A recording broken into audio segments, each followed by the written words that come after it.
occupying a common place of that particular region. Next is sense of unity. Another characteristics is the sense of unity. It is very important that members of the community or the group should have a sense of unity. The very existence of the tribe depends on the tribal sense of unity, especially during peace and war. Means every time. It is very important that the members should have a sense of unity. They should feel like that there is something common between us, and there should be a feeling of we. Tribal is an endogamous group, and tribal people generally do not marry outside their tribes, and marriage within the tribe is highly appreciated and much applauded. But with the passage of time, right, with the passage of time, and because of the forces of mobility have changed the attitude of tribals, and now intertribal marriages are becoming more and more common. So they are endogamous group, so they live in a common place. Next is they have a sense of unity. Tribes are endogamous group. They have common dialect. Members of the each tribal group speaks a common language. They exchange their views in a common dialect. This common dialect further strengthens the sense of unity. It enhances the strength of unity. Ties of blood relationships. Blood relationship is the greatest bond and most powerful force inculcating the sense of unity among the tribes. Blood relationship matters a lot. Then protection. Tribal people always need protection from intrusions, from infiltration, and for this, a single political authority is established, and all powers are vested in this authority. Because they live in the forest areas, and they faces n number of problems. They face a problem like intrusion, they faces the problem of infiltration. So it is very important that they should have someone who can protect them, and for this they have a single political authority, and that all the power are vested in that authority, who can protect them, who can give protection to them, right? Then distinct political organization. Every tribe has its own political organization which looks after the interest of the tribal people. Common culture. The people of a tribe shares a common culture, and this common culture derives from the sense of unity, and this is derived from the sense of unity.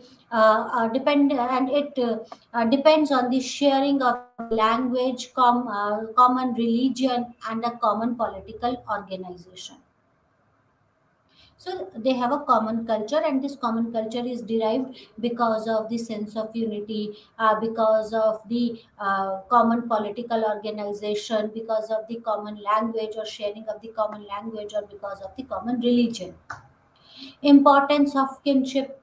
Kinship forms the basis of tribal organization. Most tribes are divided into exogamous clan and the lineages clan.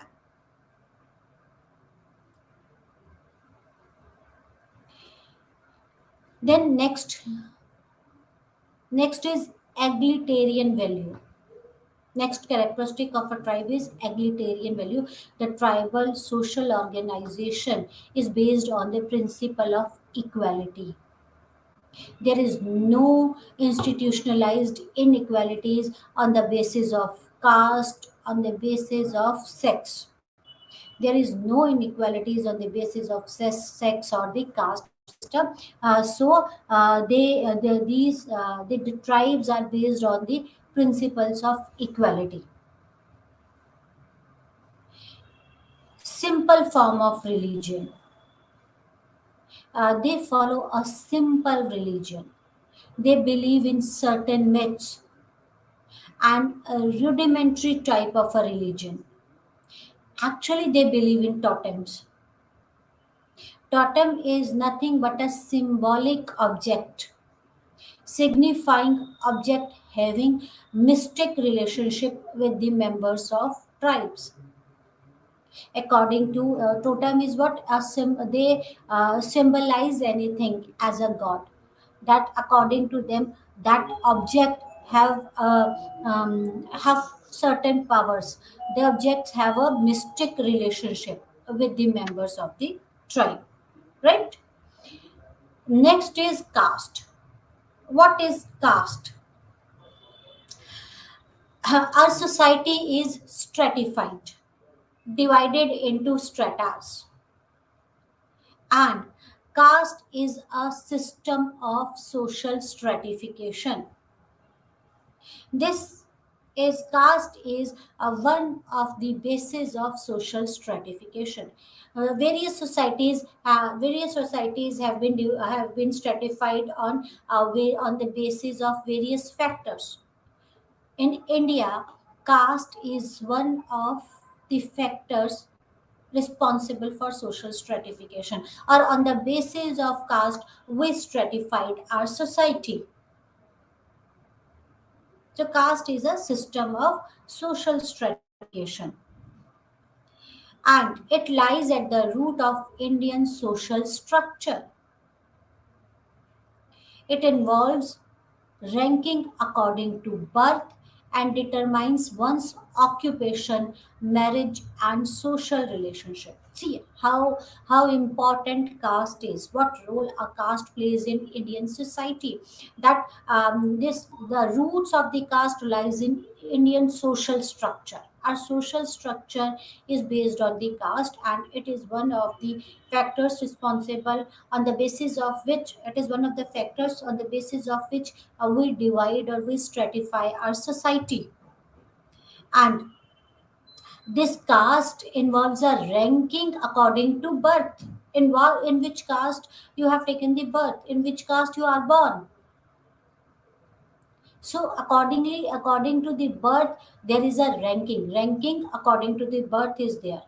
And it determines the caste determines one occupation, whether one will be a barber or a washerman or a gardener. That determines one's occupation. Even marriages and social relationships depends on the caste. One cannot marry outside the caste, or one can marry outside the caste. There are various rules for the marriage. There are various rules for the social relationship. There are various rules who will keep relations with whom. And on the basis of this, our society is stratified.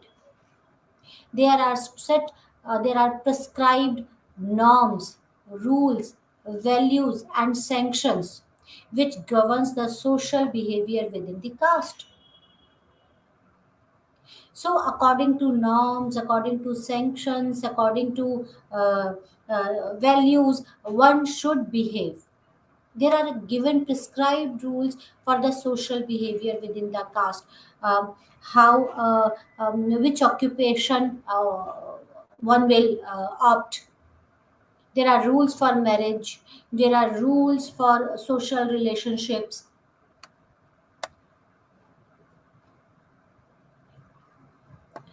Sociologists have defined caste as hereditary endogamous group which is usually localized. So according to sociologists, what is caste? It is an hereditary. One inherits the caste because it is ascribed type. We get it with our birth. in which caste we have taken a birth, in which caste we are born. So it is hereditary. Everyone inherits the caste. It is an endogamous group. It has a traditional association with occupation and a particular position in a local hierarchy of caste. Occupations are related to the caste. A relation between the caste are governed among other things by concept of pollution and purity. Yes, there are two terms, pollution and purity. Dormant worked on these two terms, pollution and purity. These pollution and purity terms are associated with caste. Few castes are considered as a pure caste, and others as a polluted caste. So these the caste, the relations between the caste are governed by the concept of pollution and purity, right? There are certain features of caste system, like a segmental division of society. The Hindu society is divided into different castes. There is a segmental division of the society. That especially the Hindu society is divided into different castes. Caste membership is determined by birth and not by the selection or the accomplishment, right? So it is known as ascribed type. So this status is termed as ascribed type of a status. So this there is a segmental division, and in Hindus the caste, the Hindu society is divided into different caste, and we ascribe the caste status. That is, we get this by birth. Then hierarchy. There is a hierarchy. Caste system has a specific scheme of social preference. They are arranged in a social and ritual hierarchy. There is a well defined social and ritual hierarchy in this system. There are certain rules, certain norms, and a hierarchy is there. A sense of high, low, superiority, inferiority is associated with this gradation or ranking. See, the first characteristic is segmental division. There is that society is divided into various castes. Then there is a hierarchy. We have divided the caste into hierarchy. Few are we kept the few castes at the top and few at the bottom, right? So there is a hierarchy, a well-defined hierarchy, and there is a sense of superiority or inferiority. There is a sense of high or low, right? Associated with this gradation or the ranking system. When we have formed an hierarchy, this shows that there is a ranking, that is there is a sense of high or low or superiority or inferiority. The Brahmins are placed at the top of the hierarchy and are regarded as ritually pure and supreme. When there is a hierarchy and we have divided the groups on the we have divided the groups, and we kept few groups at the top and few at the bottom, right? Top, middle, and the level, and at the lower level. So Brahmins are kept at the top of the hierarchy, and they are considered to be pure or supreme, while untouchable are considered the most impure or polluted, and are at the lowest rung of the hierarchy. In between are the Kshatriya and Vaishyas. So they we divided. There are four. There are we divided this. We divided uh,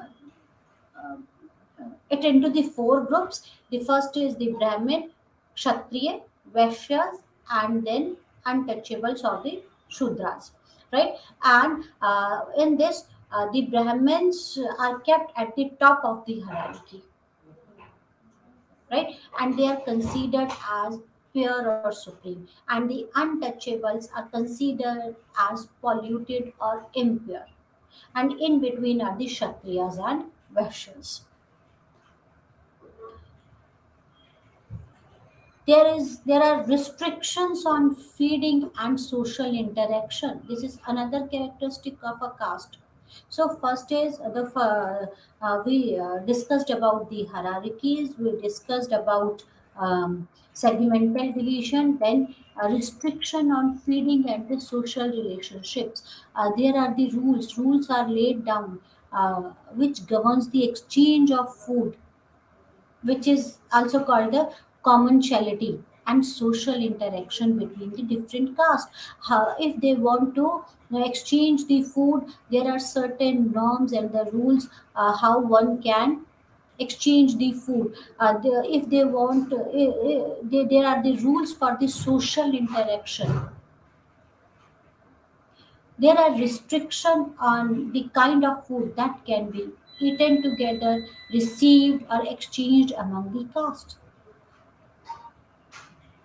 Right? Like Brahmins can accept the food from the lower caste, only pakka food from the lower caste, not the kacha food. There are certain rules. There are certain uh,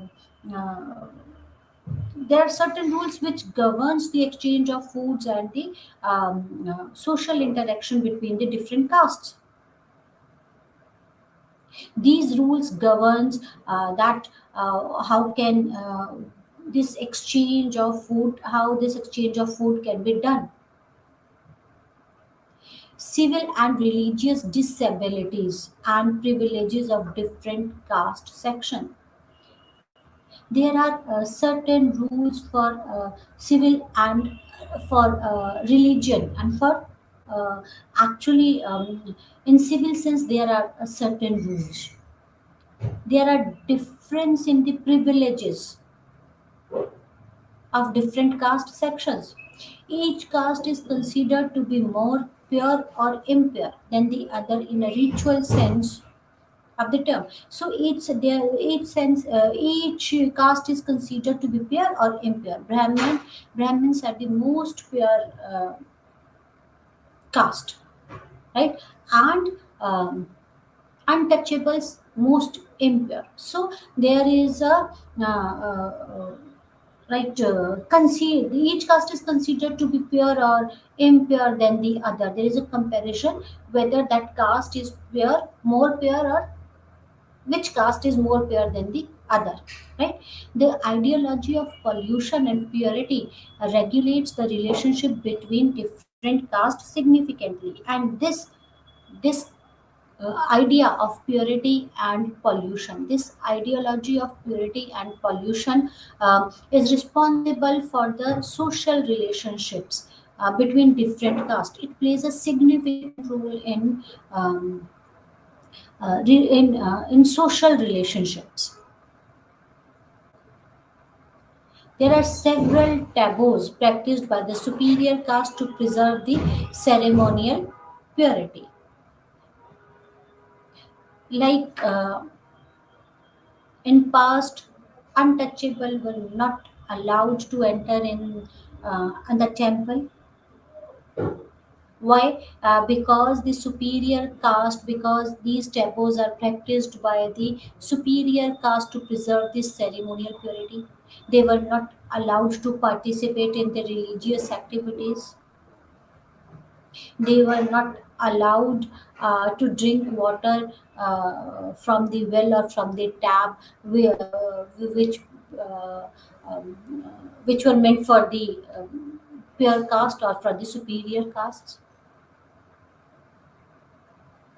So there are several taboos. Still, there are several taboos practiced by the superior caste to maintain the purity, ceremonial purity.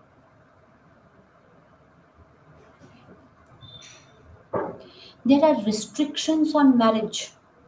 There are religious restrictions. Now, apart from the religious restriction, there are restrictions on the marriage on the basis of caste. Endogamy or marriage within one's own caste or subcaste is essential feature of the caste system. One should marry within the caste or subcaste. one cannot marry outside the caste. There are certain rules specified for the marriage on the basis of caste, and endogamy is one of the rules. Endogamy is marriage within the caste or subcaste, and this is the essential feature of the caste system.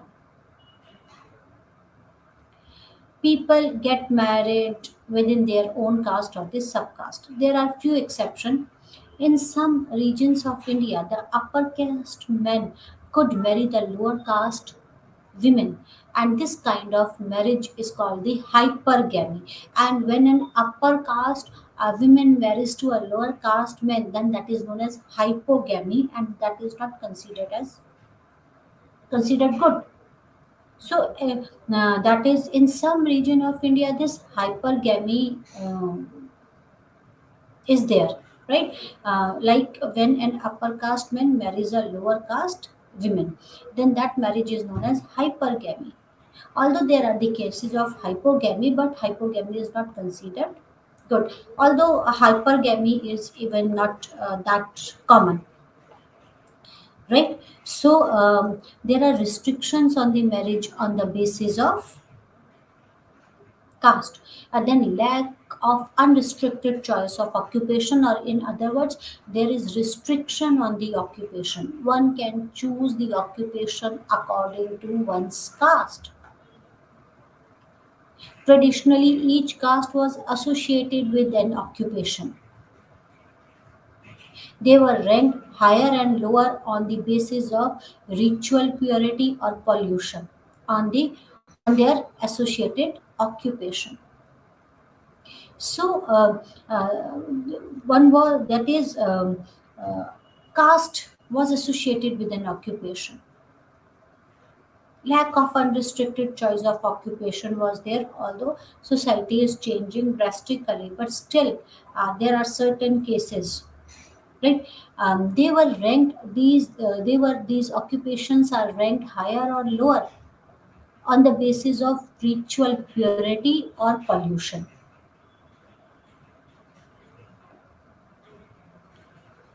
Now let us discuss some theoretical approaches to understand the caste, right? The attributional approach to the caste analysis, right?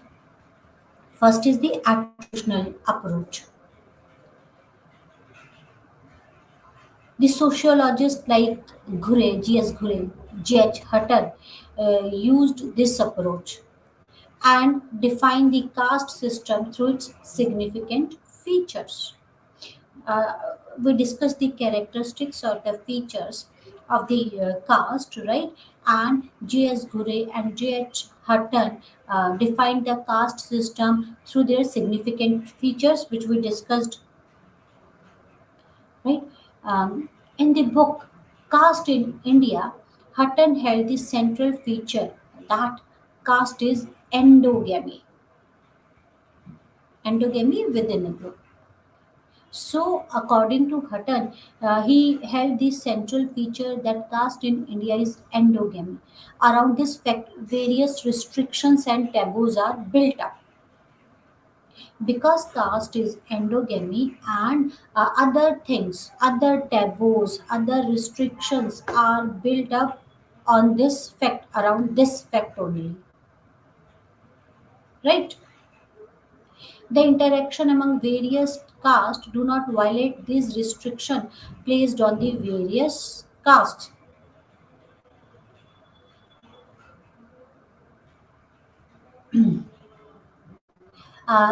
Like Hutton in his book The Caste in India, according to him, that caste is endogamy, and the interaction among the various castes do not violate these restrictions. There are certain restrictions implied on the basis of the caste, right? And these castes don't violate these restrictions, they follow those restrictions.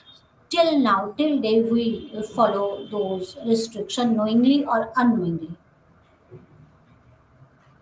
Various restriction has been imposed, or various restrictions are there on the various caste, and the caste do not violate those restrictions according to J.H. Hutton,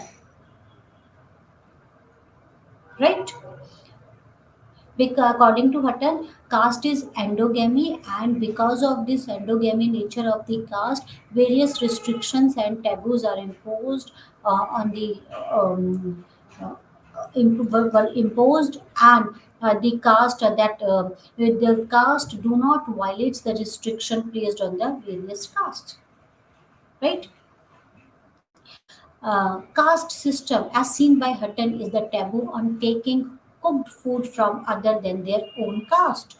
Yes, there are, which we discussed earlier also, that there are restrictions that how to take cooked food from other than their own caste. Like Brahmins can accept the pakka food from the other caste, not the kacha food. Pakka food means a food cooked in the ghee, right? And the pakka food and the kacha food is that is cooked for food, that is cooked food in the butter, that is an uh, water, or other other things which are considered to be impure, so they can accept the pakka food. There are certain rules how one can, there are certain rules and taboos on taking the cooked food from other than their own caste, right? You can take kacha or pakka food, you can exchange kacha or pakka food within the caste, but if someone wants to exchange the food, then there are certain restrictions and taboos whether to take a kacha or a pakka food. Then interactional approach takes into account how castes are actually ranked. Next is this first approach was attributional approach, right? Theoretical approach. The next approach is interactional approach, right? And this interactional approach takes into account how castes are actually ranked with respect to one another, right? In local empirical context. There are two approaches, theoretical approaches of the caste. The first is attributional approach. Attributional approach is defines the caste on the basis of the characteristics of the caste. J.H. Hutton and De Gure describe this, has given this attributional uh, approach. Next approach is interactional approach. Interactional approach takes into account how castes are actually ranked with respect to one another. Right? There it is based on the ranking of the caste with respect to each other. According to Belle, caste dynamics and identity are united by the two principles of segregation and hierarchy. So Belle described this, and according to the Belle, this caste dynamics is based dynamics and identity are united by principles of segregation and hierarchy. So Belle defined the principle, Belle described it on the basis of the principle of hierarchy or on the principle of segregation. Caste stand in ritual and secular hierarchy expressed in the rules of interaction, right? Then Marriott studied the arrangement of caste ranking in ritual interaction.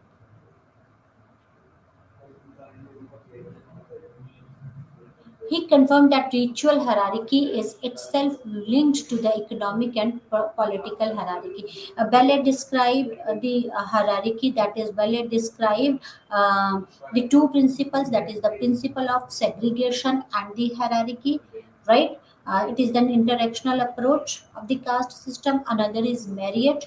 Marriott studied the arrangement of caste ranking in ritual interaction, right? He confirmed that the ritual hierarchy in itself linked to the economic and political hierarchy.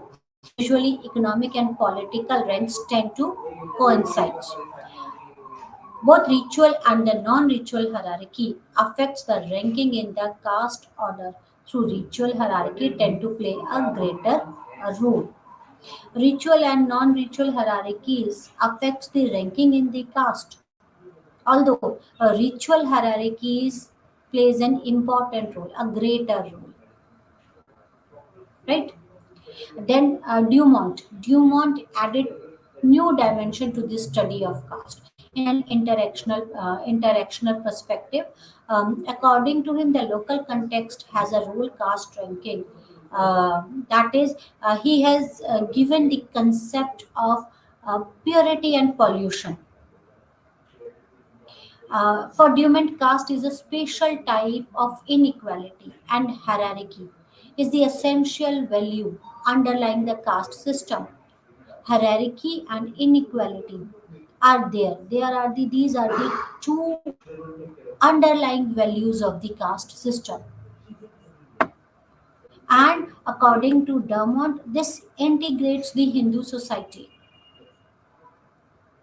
And Dermont are the various aspects of the caste, according to Dermont, that the principle of opposition between the pure caste and impure caste. Right there, he has discussed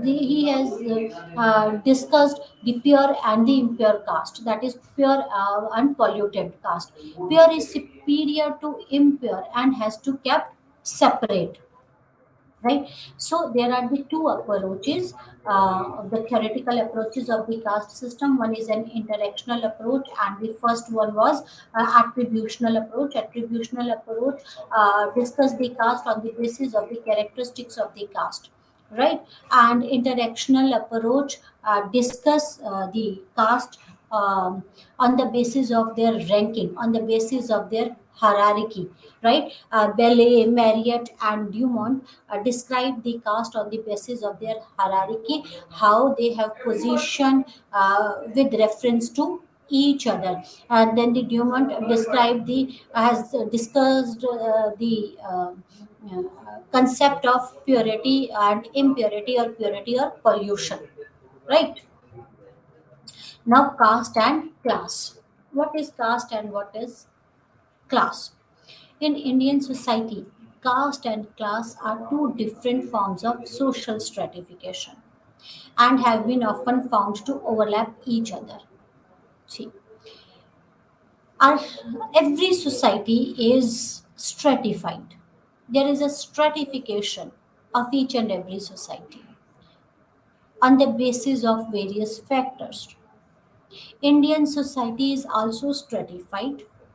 It is stratified on the basis of caste, and caste is an ascribed status which we get by birth, in which caste we are born. We inherit the caste. The next factor which segregates, next factor which segregates or stratify the society is class. So if we say that Indian society is stratified on the basis of caste as well as on the basis of class, although the caste and the class overlaps in the Indian society. Yogendra Singh mentions that in India, class is often subsumed by the caste. Caste is perceived as a hereditary group. We inherit this caste. It's a hereditary group. And social class is a category of people who share a similar socio-economic status in relation to other segment of their community or society. We inherit the caste. It is a hereditary group, but class is achieved type of a status. One can achieve the class, but what is the class? Class is a category of people, right? It is a group of people who share common socio-economic status. Their socioeconomic status is similar in relation to other segments of their community or society.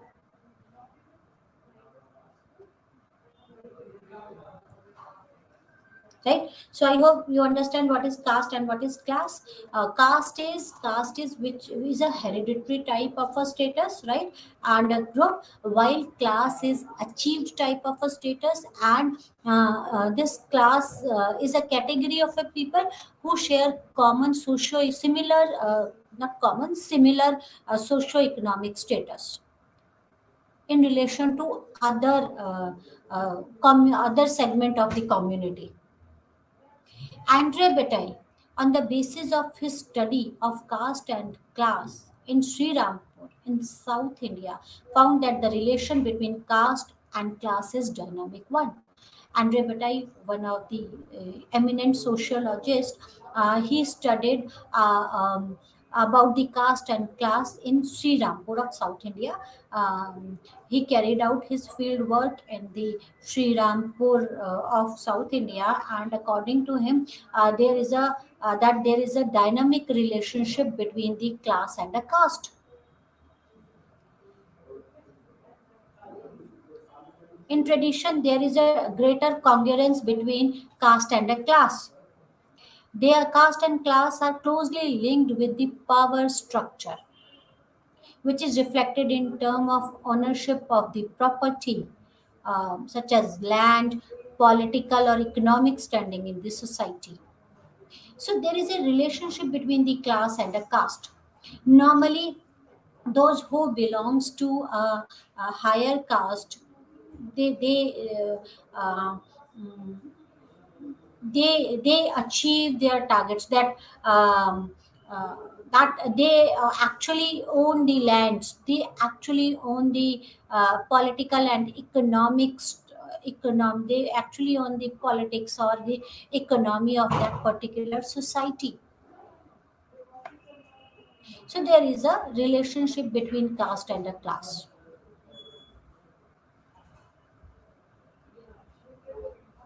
Jajmani system. This is one of very important systems.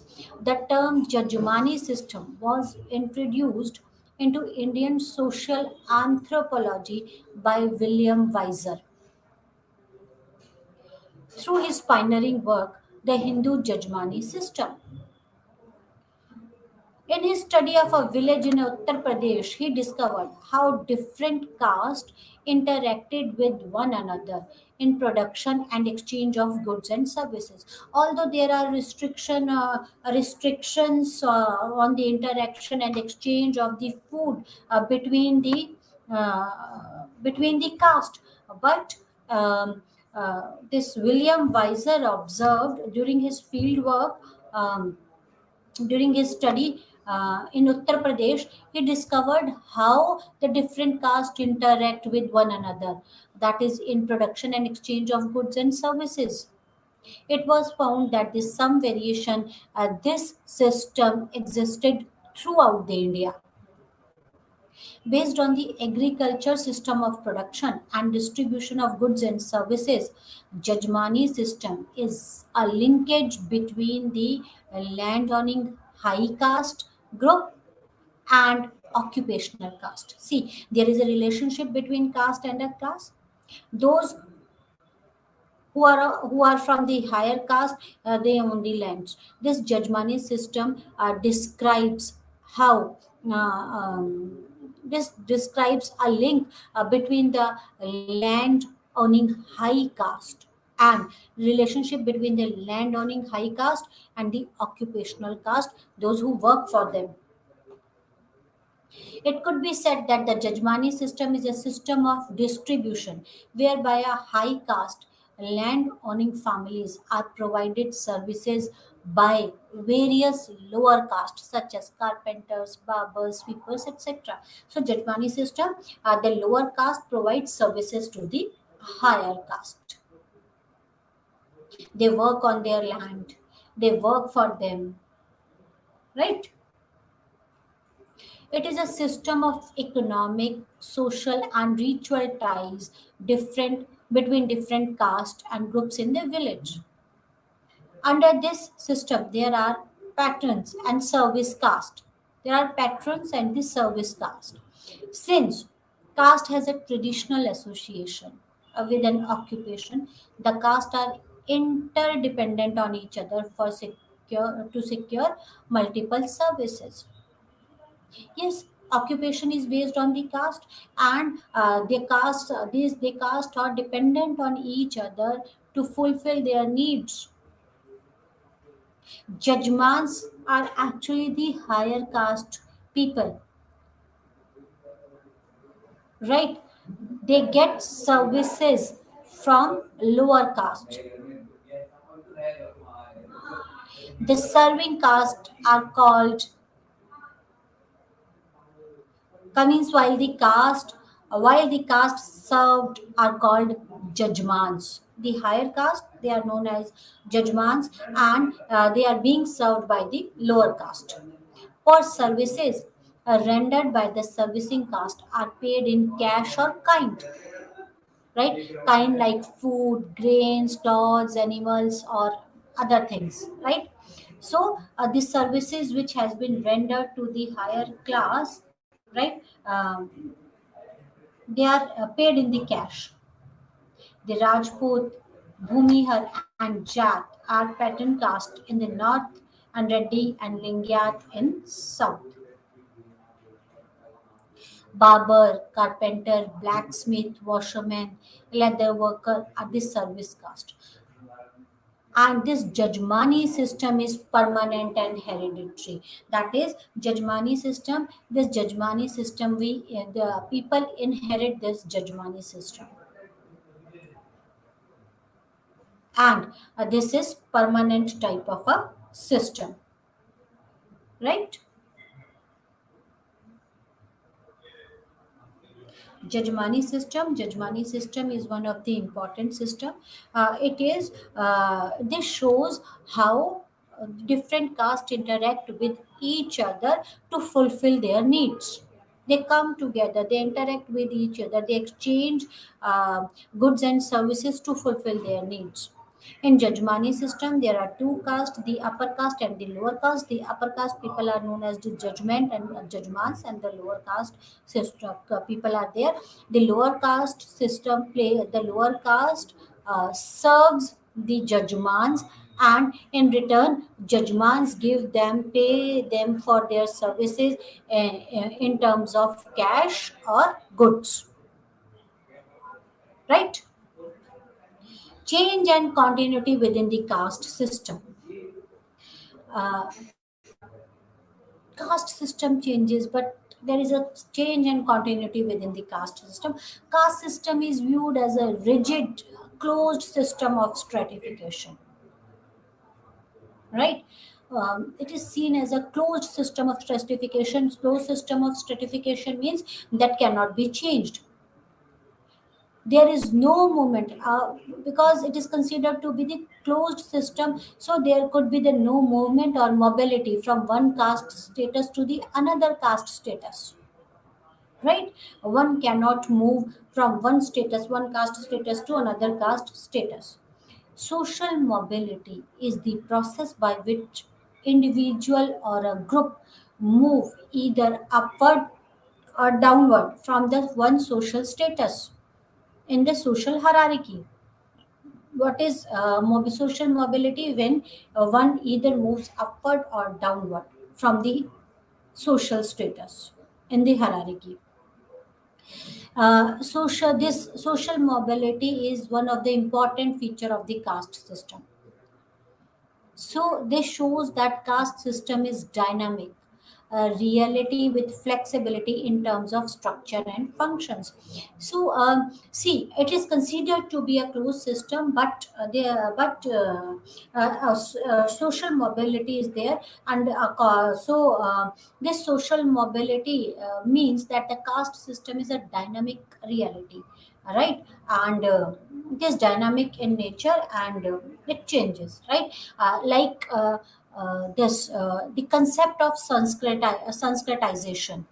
is basically a process of social mobility and was given by M.N. Srinivas. This process of Sanskritization was developed by M.N. Srinivas, and it is on the basis of social mobility, right? And this process describes the dynamic nature of the caste system. So, caste is not a closed type of a system. Caste is a dynamic type of a system, right? And the concept of Sanskritization is basically a process of social mobility. And M.N. Srinivas has given this concept on the basis of his study, the religion, on the basis of his study which he carried out in Coorg, right? And his study is known as Religion and Society among Coorg. M.N. Srinivas defined Sanskritization, a process by which a low Hindu caste or a tribal or high born caste, generally, such changes are followed by a claim to a higher position in caste hierarchy than that of a traditionally conceded declement caste by the local community. So, what is Sanskritization? When an individual or when a group, right, changes its customs, changes its tradition, ideology, right, in a way that which directs mm, which directs its movement in upward direction. This is known as Sanskritization. That is, when someone changes or when someone tries to move up in the hierarchy, that is known as Sanskritization. When they changes their ideology, when they change their ritual, when they change their custom in a way of life in direction of high or upward movement, right? That is known as Sanskritization. Along with Sanskritization, he has given the concept of westernization, and this westernization is also made the social mobility possible. What is westernization? Westernization refers to all cultural changes and institutional changes and innovations in India as it came into political and cultural contract with Western nations, especially British, right? That is when there is change in our culture, when there is change in our institutions and innovation in the India, when it comes in contact with the Western culture, when we opt some western techniques and the culture, and because we opt the Western culture and the technique, our culture changes. That is known as westernization, when the Western culture influences other culture. That is westernization, right? Right. That is the cultural changes because of the influence of the Western culture. That is known as westernization. This westernization includes establishment of scientific, technological and educational institutions. We opted their scientific, we opted their technology, we opted their education system, then rise of nationalism, new political culture and leadership in the country. Many higher castes gave up traditional customs and adopted the lifestyle of the Westerns. Right? So this is known as when there is a change in the culture, when there are cultural changes or when there are institutional changes or innovation, and our culture is influenced by the Western, that is known as westernization. The process of industrialization and urbanization. Urbanization is, that is, migration from villages to the cities, affected the caste structure to a greater extent. Industrial growth provided new source of livelihood to the people and made occupational mobility possible. Uh, Prior to this industrialization, occupation is related to the caste. One can one that one was supposed to follow the occupation which one inherits, right? But because of the industrialization affects the caste structure, right? This industrialization has provided a new sources of livelihood and made occupational mobility possible. That is, now anyone can choose any of the occupation. It is not compulsory for them to choose their particular occupation, right? Urbanization and growth of cities also changed the functioning of the caste system. Kingsley Davis held that anonymity, congestion, mobility, secularism, and changeability of city makes the operation of caste virtually impossible.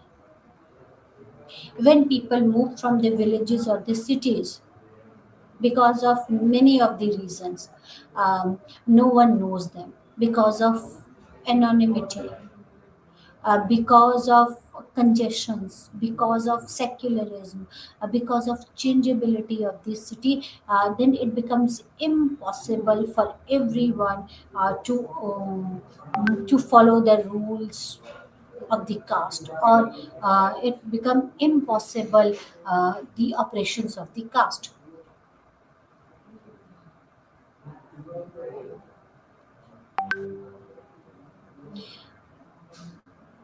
Under the caste system, endogamy was the basis of mate selection.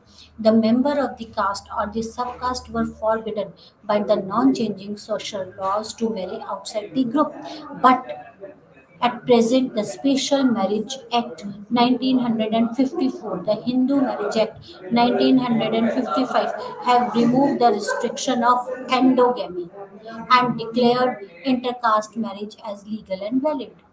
As there are the restriction on the occupation, but because of industrialization, these restrictions faded out. There is a restriction on the marriages on the basis of caste, but because under the caste system, marriage is endogamy type of system, right? One has to marry within the caste, but with the passage of time, and there are certain rules and the laws like Special Marriage Act 1954 and the Hindu Marriage Act 1955.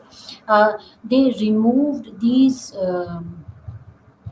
Restrictions have been removed through these acts of endogamy, and that they declared that intercaste marriages are legal and valid, right?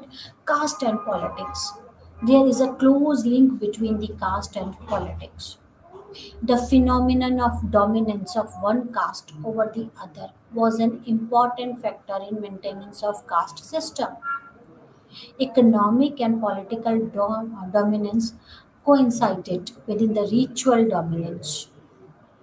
So, there is a relationship between economical, political, and ritual dominance. According to Srinivas, the caste is said to be dominant when it is numerically the strongest in the village or the local area, and it economically and politically exercises a great influence.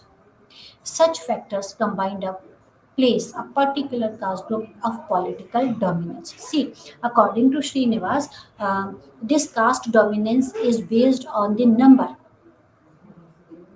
right? The caste which is more in number, right? They dominate in that particular area, and when uh, they are more in number, they enjoy the political and economical aspects. They influences the politics and economics of that particular area.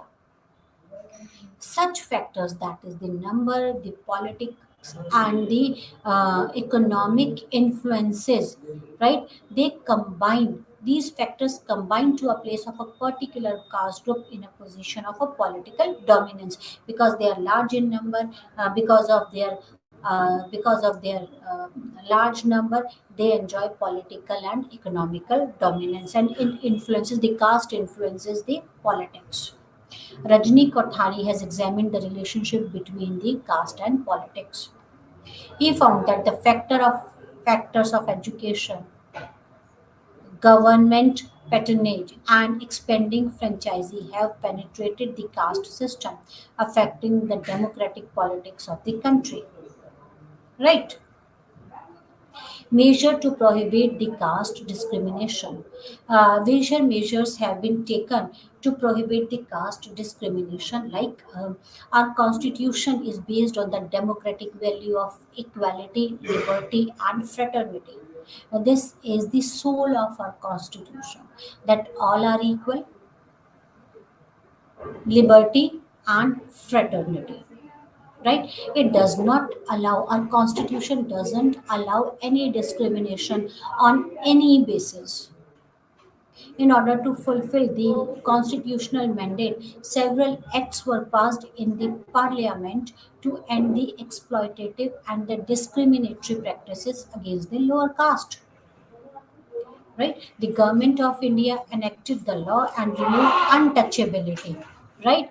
Like the laws, like that is in 1951, abolition of untouchability, right? And the Scheduled Caste and Scheduled Tribe Prevention of Atrocities Act in 1989, the provision of reservation in educational institution, employment and other opportunities, the establishment of Department of Social Welfare and National Commission for the Welfare of Scheduled Caste and Tribe, and Untouchability Act 1955. So all these measures have been taken by our government to abolish the caste system. Thank you very much. Namaskar.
Good morning to all. I am Dr. Krishna, Academic Counselor in Sociology.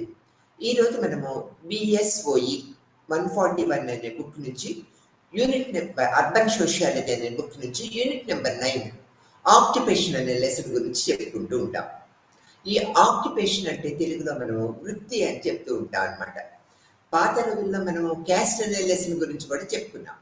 ఇక్కడ caste అనే లెసన్లో చెప్పుకున్నప్పుడు వృత్తి మీద ఆధారపడి మనము కులాన్ని base చేసి చెప్తూ ఉండేవాళ్ళం. వీళ్ళు ఈ పని చేస్తూ ఉన్నారు, ఈ కులముకు సంబంధించిన వాళ్ళు అనేది చెప్తూ ఉంటాం. కాలానుగుణ్యంగా ఎన్నో రకాల మార్పులు సమాజంలో జరుగుతూ ఉన్నాయన్నమాట. ఆ తర్వాత ఏ కులం వాళ్ళు ప్రస్తుత పరిస్థితుల్లో ఆ వృత్తి అనేది చేయటం లేదు. అంటే వృత్తిలో అనేక రకాల మార్పులు వచ్చింది. అది కాలము, సమాజం యొక్క పరిస్థితి, విద్య, పారిశ్రామిక విప్లవము, ఇండస్ట్రియలైజేషన్, ఇవన్నీ కూడా ఫ్యాక్టర్స్గా మనం చెప్తూ ఉంటాం. ఇప్పుడు వృత్తి అనే లెసన్లో మనము అంటే ఏ విధంగా ఈ వృత్తి ఉన్నది, ప్రజలు ఎందుకని ఈ వృత్తిపరంగా ముందుకు వెళుతూ అంటే జీవనోపాధి కోసము అర్బన్ నగర ప్రాంతానికి వెళ్ళటము, జీవన పరిస్థితులు మెరుగుపరచుకోవటము, వారి యొక్క స్టేటస్ అంతస్తు కూడా ఒక స్థానం నుంచి వేరొక స్థానానికి పెరుగుతూ ఉంటుంది. సహజంగా ఎవరిది కూడా అంతస్తు తగ్గదనమాట. ఇప్పుడున్న ప్రస్తుత పరిస్థితుల్లో వాళ్ళ నైపుణ్యాల మీద ఆధారపడి వృత్తిని స్వీకరించి దాని మీద ఆధారపడి సమాజంలో ఒక ప్రత్యేకమైన స్థానాన్ని పొందగలుగుతూ ఉంటారు. వృత్తికి ప్రస్తుతం ఉన్న లక్షణముగా అది మనం చెప్పుకోవచ్చు. జీవనోపాధి కోసము గ్రామీణ ప్రాంతాల నుంచి పట్టణ ప్రాంతాలకి మారుతున్న ప్రజల పరంపర అనేది అన్ని రాష్ట్రాల్లో ప్రపంచవ్యాప్తంగా కూడా మనం చూస్తూ ఉన్నాము. భారతదేశంలో అత్యధిక ఆర్థిక వ్యవస్థ పెద్ద మార్పులకి లోనవుతూ ఉంది. వృత్తి మీద ఆధారపడి అనేది మనం చెప్పుకోవాలి. గ్రామీణ ప్రాంతాల నుంచి పట్టణ ప్రాంతాలకు ప్రజలు వలసలు వెళ్ళడానికి వృత్తి లేదా తర్వాత అంటే ఈ యొక్క వృత్తి మీద ఆధారపడే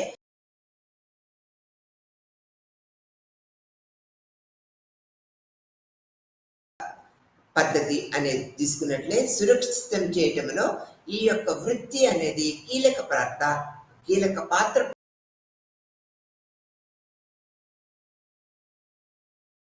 ఉపాధి ప్రధాన ఆదాయంగా మారుతూ ఉంటుంది అనమాట. ఈ యూనిట్ లో మనము వృత్తి యొక్క సాధారణ భావనతో పాటు పట్టణ వృత్తి అంటే ఏమిటో కూడా మనం తెలుసుకుంటాము. పని నైపుణ్యాలు, ఉద్యోగము మొదలైన వాటితో అనుబంధించబడిన లేదా పరస్పర మార్చుకునే పదాలను కూడా మనం చర్చిస్తూ ఉంటాం. వృత్తిపరమైన నిర్మాణము అంటే అంటే ఏంటో కూడా మనము విపులంగా తెలుసుకోగలుగుతూ ఉంటాం అన్నమాట. వృత్తి యొక్క ప్రాథమిక, ద్వితీయ మరియు తృతీయ నిర్మాణాలను కూడా మనము కూలంకషంగా తెలుసుకుంటూ ఉంటాం అన్నమాట. ఆ తర్వాత వృత్తి నిర్మాణ స్థితిని చర్చించటము, యూనిట్ యొక్క అంటే ఈ యూనిట్ లో తరువాత భాగము వివిధ వృత్తులకు 4 వర్గాలుగా వర్గీకరించడం ద్వారా పట్టణ ప్రదేశాలలో వృత్తి వర్గీకరణకు అందిస్తూ ఉంటుంది. ఈ యొక్క 4 వర్గాలలో కూడా వీధి కార్మికులు, వ్యాపార సంస్థలు, ఫ్యాక్టరీ కార్మికులు మరియు వ్యవస్థీకృత రంగ కార్మికులు మనం ఇక్కడ చూస్తూ ఉంటాం అనేది మనం చెప్పుకోవచ్చు.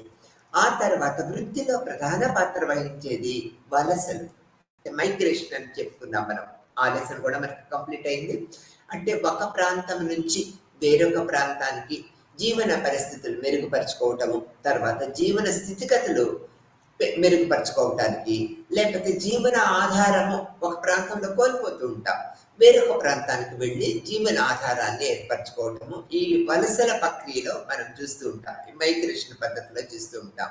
ఇప్పుడున్న పరిస్థితుల్లో పాత రోజుల్లో మనం ఏం చెప్పుకునే వాళ్ళము, ఈ యొక్క అందరూ కూడా అంటే భారతదేశంలో ప్రజలందరూ కూడా 80% వ్యవసాయం మీద ఆధారపడి జీవనోపాధిని పొందుతూ ఉండేవాళ్ళని చెప్పుకుంటున్నాం. ఇప్పుడు పరిస్థితులు మారిపోయింది. నీటి కరువు ఏర్పడటము, వ్యవసాయ భూములు తగ్గిపోవటము, తర్వాత వ్యవసాయం చేయటానికి వ్యక్తులు ఆసక్తి చూపకపోవటం వల్ల వ్యవసాయ రంగంలో అభివృద్ధి అనేది చాలా కుంటుపడింది అనేది మనం చెప్పుకోవచ్చు. అటువంటి పరిస్థితుల్లో గ్రామ ప్రాంతంలో ఉన్న ప్రజలందరూ కూడా ఉపాధి అవకాశాల కోసం. అంటే అక్కడ నీటి వనరులు తగ్గిపోయినాయి, వర్షాలు తగ్గిపోయినాయి, ఆ తర్వాత భూమి సారవంతమైన భూమి కూడా మనకు కోల్పోతున్నాము. అటువంటి పరిస్థితుల్లో వాళ్ళు జీవన పరిస్థితులు మెరుగుపరచుకోవాలి కదా, అంటే ఆహారాన్ని సంపాదించుకోవాలి. అటువంటప్పుడు ఎక్కడికి వెళ్ళాలి? పట్టణ ప్రాంతాలకు వెళ్ళాలి. పట్టణ ప్రాంతానికి వెళ్ళినట్లయితే ఆటోమేటిక్గా ఏదో ఒక పని చేసుకోవచ్చు, జీవన వృద్ధిని పొందొచ్చు అనే దృక్పథాన్ని ఏర్పరచుకుంటూ ఉన్నారు. అందుకని వ్యవసాయ కార్మికుల అందరూ కూడా, అంటే వ్యవసాయం గ్రామీణ ప్రాంతాల్లో ఏంటి, ప్రత్యేకమైన పద్ధతుల్లో వ్యవసాయం, అంటే వర్షాలు పడ్డప్పుడు నాట్లు వేయటం ఉంటుంది, మళ్ళీ ఒక 2-3 నెలల తర్వాత కోతలు కోయటం ఉంటుంది అనమాట. ఈ మిగిలిన టైంలో పని లేకపోవటం వల్ల వీళ్ళకి జీవనావకాశాలు తగ్గిపోతూ ఉంటాయి. అటువంటప్పుడు వీళ్ళు ఒక ప్రాంతం నుంచి వేరే, అంటే గ్రామీణ ప్రాంతం నుంచి పట్టణ ప్రాంతానికి వలస వెళ్తూ ఉంటారు. విత్ ఫ్యామిలీ చిల్డ్రన్స్తో కూడా వలస వెళ్తూ ఉంటారు. అక్కడ ఏదో ఒక పని చేసుకొని, ఈ గ్రామీణ ప్రాంతంలో పని లేని రోజుల్లో పట్టణ ప్రాంతంలో ఉండి ఏదో ఒక పని చేసుకొని జీవన వృత్తిని, అంటే సేవలు అందిస్తూ ఉంటారు, వేతనం పొందుతూ ఉంటారు, జీవన వృత్తిని పొందగలుగుతూ ఉంటారు. ఇది ఒక రకమైన వలసగా చెప్పుకోవచ్చు మనం. ఇది అన్ని ప్రాంతాల్లో, గ్రామీణ ప్రాంతాల నుంచి వలస వెళ్ళటం అనేది పట్టణ ప్రాంతాలకి నిరంతరం కూడా జరుగుతూ ఉన్నది. దీనివల్ల ఈ గ్రామీణ ప్రాంతం యొక్క కార్మికులు పట్టణ ప్రాంతంలో స్థిర నివాసం కాదనమాట, తాత్కాలిక నివాసాలు ఏర్పరచుకొని జీవన వృత్తిని పొందగలుగుతూ ఉంటారు. ఈ మైగ్రేషన్ పై ఈ యొక్క మనము వలస ప్రక్రియ యొక్క అర్థము, స్వభావము మరియు రకాలను కూడా మనం తెలుసుకున్నాం.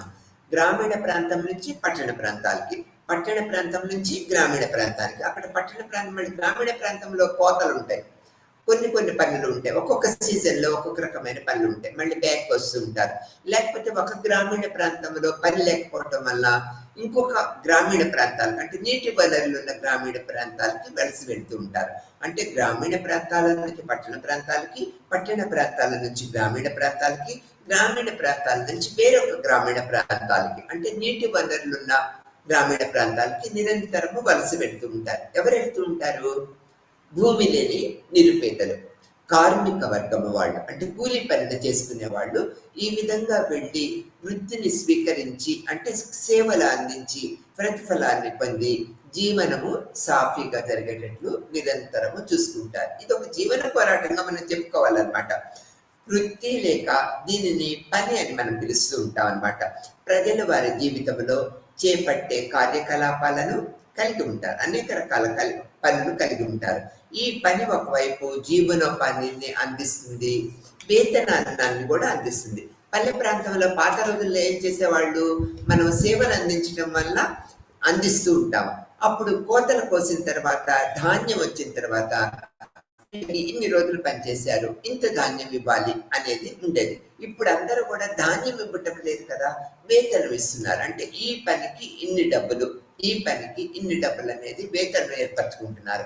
ఆ వేతనం మీద ఆధారపడి వీళ్ళు ఎంత సేవలు అందిస్తున్నారు అనేది బేస్ చేసుకొని ఆ సేవలకు తగ్గ వేతనాన్ని వీళ్ళు తీసుకొని జీవన పరిస్థితుల్ని మెరుగుపరుచుకుంటూ జీవనము సాగిస్తూ ఉంటారు అనేది మనము ఈ వృత్తిలో ప్రధాన పద్ధతిగా మనం చెప్పుకోవచ్చు అనమాట.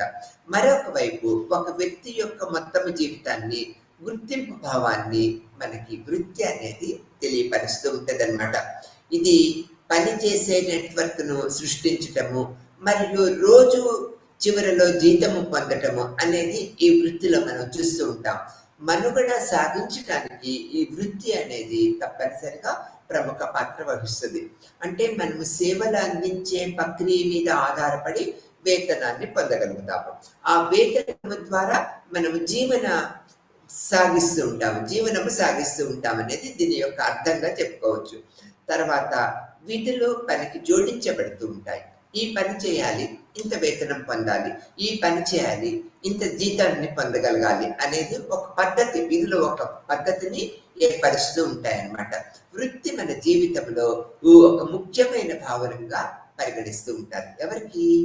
ప్రతి ఒక్క కార్మికులకి జీవనోపాధి మెరుగుపరచుకోవడానికి వృత్తి అనేది ఒక ముఖ్యమైన భాగంగా పనిచేస్తూ ఉంటుంది. ఇది వాళ్ళ యొక్క విజయానికి కూడా, అంటే ముందుకు నైపుణ్యాలు కనుక ఉంటే ఒక వ్యక్తిని మనం ఈరోజు పనికి తీసుకొచ్చుకుంటూ ఉంటాం, బాగా పనిచేస్తూ ఉంటాడు, కష్టపడే తత్వం ఉంటదనమాట. చెప్పిన పని చేస్తూ ఉంటాడు. అప్పుడు మనం ఏం చేస్తాము? రిపీట్ చేస్తాం. ఆ వ్యక్తిని రేపు కూడా రాయ్యా పనికి అంటూ ఉంటాం.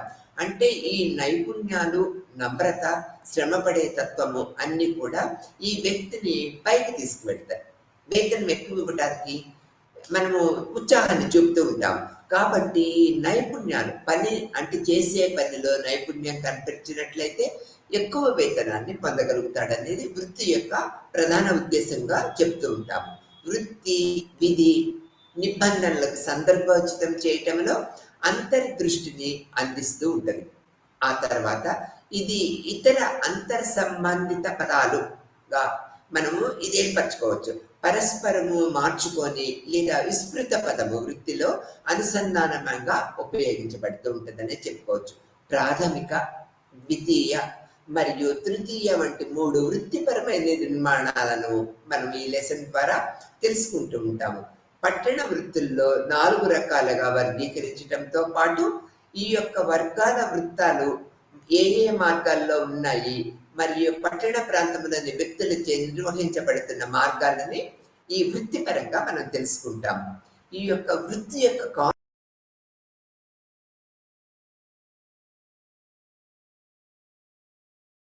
అస్పృష్టమైన పదంగా అర్థం చేసుకోవచ్చు. మనం మొదట ఇది మానవ పనితీరును మార్గనిర్దేశకము చేసే నమూనాను సూచిస్తూ ఉంటది. ఇది ఈ పదములో అస్పృష్టతను అధిగమించటానికి మనము వృత్తిపరమైన రూపము మరియు వృత్తిపరమైన పనితీరుని వెలుగుచ్చుతూ ఉంటాం. నెల్సన్ 1985లో ఈ వృత్తికి ప్రముఖమైన భావన అంటే యొక్క వృత్తి యొక్క కాన్సెప్ట్ ని మనకు తెలియపరిచారని చెప్పుకోవచ్చు. సామాజిక, సాంస్కృతిక పరిణామాల వంటి ఆబ్జెక్టివిటీ అంశాలను కలిగి ఉంటుంది. మరొక వైపు వృత్తిపరమైన పనితీరు అనేది ఇప్పటికే ఉన్న వృత్తిపరమైన రూపాలచే మార్గనిర్దేశకము చేయబడి చర్యలను కలిగి పనిచేస్తూ ఉంటదనేది మనము ఈ యొక్క వృత్తిపరమైన కాన్సెప్ట్ ద్వారా తెలుసుకోవచ్చు. ఈ నెల్సన్ 1988లో ఒక వ్యక్తి చేసే చర్యలను వృత్తిపరమైన రూపాలకు సంబంధించిన మాత్రమే అర్థం చేసుకోవచ్చని తన అభిప్రాయాన్ని పేర్కొన్నారు. ఇతను వృత్తిపరమైన నిర్వచనానికి ఆద్యుడుగా, ప్రముఖుడుగా మనం చెప్పుకోవచ్చు. నెల్సన్ సామాజిక శాస్త్రవేత్తని. పని ఇది తరచూ వృత్తిలో పరస్పరము మార్చుకునే ఒక పదంగా మనం చెప్పుకుంటూ ఉంటాం. ఇది ఒక సామాజిక కార్యకలాపం. ఇది ఈ కార్యాలయంలో ఇతరుల పనితీరు ద్వారా ప్రభావితమయ్యే మానవ పనితీరుని ఈ వృత్తి అనేది కలిగి ఉంటుంది అన్నమాట. కార్యాలయాల్లో జరిగే సామాజిక పరస్పర చర్య అనేది కార్మికులు వారి కార్యకలాపాలను నిర్వహించే విధానాన్ని బట్టి ప్రభావితం చేసే పెద్ద నైపుణ్యాల సమూహాన్ని కలిగి ఉంటుంది. కార్మికులందరూ కూడా ప్రత్యేకమైన నైపుణ్యాన్ని కలిగి ఉంటారు. ఆ ప్రత్యేకమైన నైపుణ్యాన్ని కలిగి ఉండి ఆ పరిశ్రమ యొక్క అభివృద్ధికి నిరంతరము దోహదపడుతూ ఉంటారు. మనం ఏ కర్మాగారాన్ని మనం తీసుకున్నా, ఏ ఇండస్ట్రియల్ సెక్టార్ని మనం తీసుకున్నా దీంట్లో ఎక్కువ మంది నైపుణ్యం గల కార్మికులు ఉంటూ ఉంటారు. ఎగ్జాంపుల్గా మనం ఉదాహరణకు తీసుకున్నట్లయితే ఐటీఐ పాస్ అయిన వాళ్ళు, పాలిటెక్నిక్ పాస్ అయిన వాళ్ళు, ఇంజనీరింగ్ పాస్ అయిన వాళ్ళు, అంటే ఆ ఇండస్ట్రీకి అనుబంధమైన ఈ టెక్నికల్ స్టాఫ్ ఉంటూ ఉంటారు. మనం ఇక్కడ వీళ్ళకి పని వేతనము అంతా కూడా వారి యొక్క నైపుణ్యాల మీద ఆధారపడి ఇండస్ట్రియల్ డెవలప్మెంట్ చేసే వాళ్ళ ప్రక్రియ పద్ధతి మీద ఆధారపడి వాళ్ళకి వేతనాలని నిర్ణయిస్తూ ఉంటాం అనేది మనందరికీ తెలిసిన విషయమే. వృత్తులను సాధారణంగా శ్రమను కేటాయించే పద్ధతిగా పరిగణించవచ్చు. వీళ్ళందరినీ కూడా శ్రమను కేటాయించే పద్ధతిగా పరిగణిస్తూ ఉంటాం. ఇందులో ఒక నిర్దిష్ట వ్యక్తుల సమూహము, ఒక నిర్దిష్ట రకము పని మరియు కార్యకలాపాలలో కాకుండా వ్యవస్థీకృత శరీరము లేదా నిర్మాణము వంటి 3 ప్రాథమిక వృత్తిపరమైన అంశాలు ఉంటాయనేది మనం ఇక్కడ గుర్తుపెట్టుకోవాల్సిన విషయం. వ్యక్తులు, సమూహము, వారి అనుభవము మొదటిది. తర్వాత నైపుణ్యాలు మరియు లింగపరంగా భిన్నంగా ఉంటూ ఉంటాయి అన్నమాట.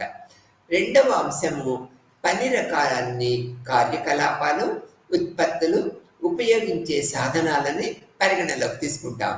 మరియు కస్టమర్ల పరంగా కూడా విభజించవచ్చు అన్నమాట. వృత్తుల పరంగా వృత్తుల వర్గీకరణ మరియు తీర ఆధారంగా వ్యక్తుల విభజన కూడా ఉంటుందనేది మనం ఇక్కడ గుర్తుపెట్టుకోవాల్సిన విషయం. అంటే ఈ వర్గీకరణ అనేది ఏ విధంగా ఉంటుందనేది మనం ఇక్కడ పేర్కొంటూ ఉంటాము.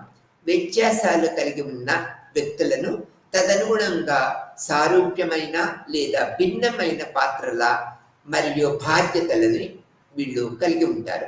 ఉదాహరణ తీసుకున్నట్లయితే ఒక విధమైన నైపుణ్యాలు ఒకే విధమైన సారూప్యతకి మరియు విద్యను అందిపుచ్చుకుంటూ ఉంటారన్నమాట. మరియు అదే అనుభవాలను ఒకే విధమైన పనులు మరియు బాధ్యతలను ఇవ్వబడుతూ ఉంటాయి ఆ వ్యక్తులకి. దీని ద్వారా వాళ్ళకి కార్మికుల నైపుణ్యాలను ఉపయోగించి వేతనాల కోసము వస్తు మార్పిడిని ఉత్పత్తి చేయడానికి ఒక మార్పిడి వ్యవస్థ ఉంటుందనేది మనం అక్కడ ఇండస్ట్రియల్ ఫ్యాక్టర్లో గుర్తుపెట్టుకోవాల్సిన విషయం. ఆ తర్వాత ఇది వృత్తిపరమైన కాన్సెప్ట్గా మనం చెప్పుకున్నాం. తర్వాత భారతదేశంలో వృత్తిపరమైన నిర్మాణాలు ఏ విధంగా ఉన్నాయనేది కూడా మనం తెలుసుకుంటూ ఉంటాం. వివిధ వృత్తుల ప్రకారము కార్మికుల పంపిణీ లేదా విభజనగా వృత్తి నిర్మాణాలను నిర్వచించవచ్చు.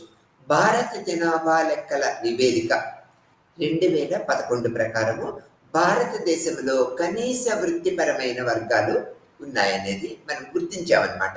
సాగుదారులు, వీటిలో వ్యవసాయ కార్మికులు, పశువులు, అటవిక చేపల పట్టటము మరియు అనుబంధ కార్యకలాపాలు చేసేవారు.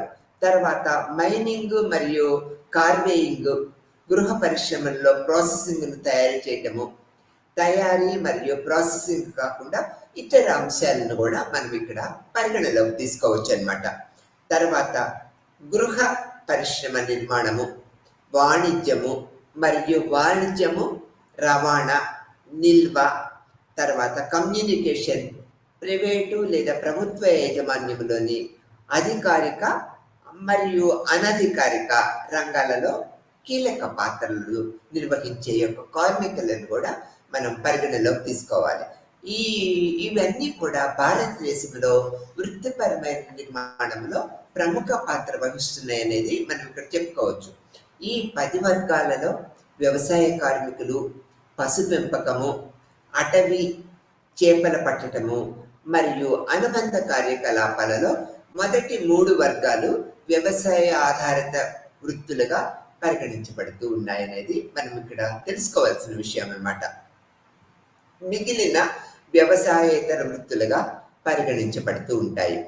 మొత్తము 10 వర్గాల వృత్తులను ప్రాథమిక, ద్వితీయ మరియు తృతీయ వంటి 3 విస్తృత నిర్మాణాలుగా మనము విభజించవచ్చు.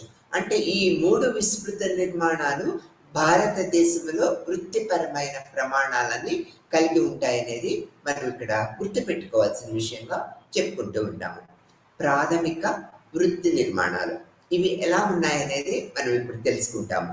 ప్రాథమిక వృత్తి నిర్మాణాలు భూమి నుంచి సేకరించిన సహజ వనరులను ప్రత్యక్షంగా ఉపయోగించుకునే కార్మికుల పనిని కలిగి ఉంటూ ఉంటాయి. ఇంకొకసారి చెప్పుకున్నావా? ప్రాథమిక వృత్తి నిర్మాణాలు భూమి నుంచి సేకరించిన సహజ వనరులను ప్రత్యక్షంగా ఉపయోగించుకునే కార్మికులు పనిని కలిగి ఉంటారన్నమాట. భూమి నుంచి సేకరించిన అటువంటి సహజ వనరులు ఉదాహరణకు తీసుకున్నట్లయితే భూమి, నీరు, వృక్ష సంపద, నిర్మాణ వస్తువులు మరియు ఖనిజాలు.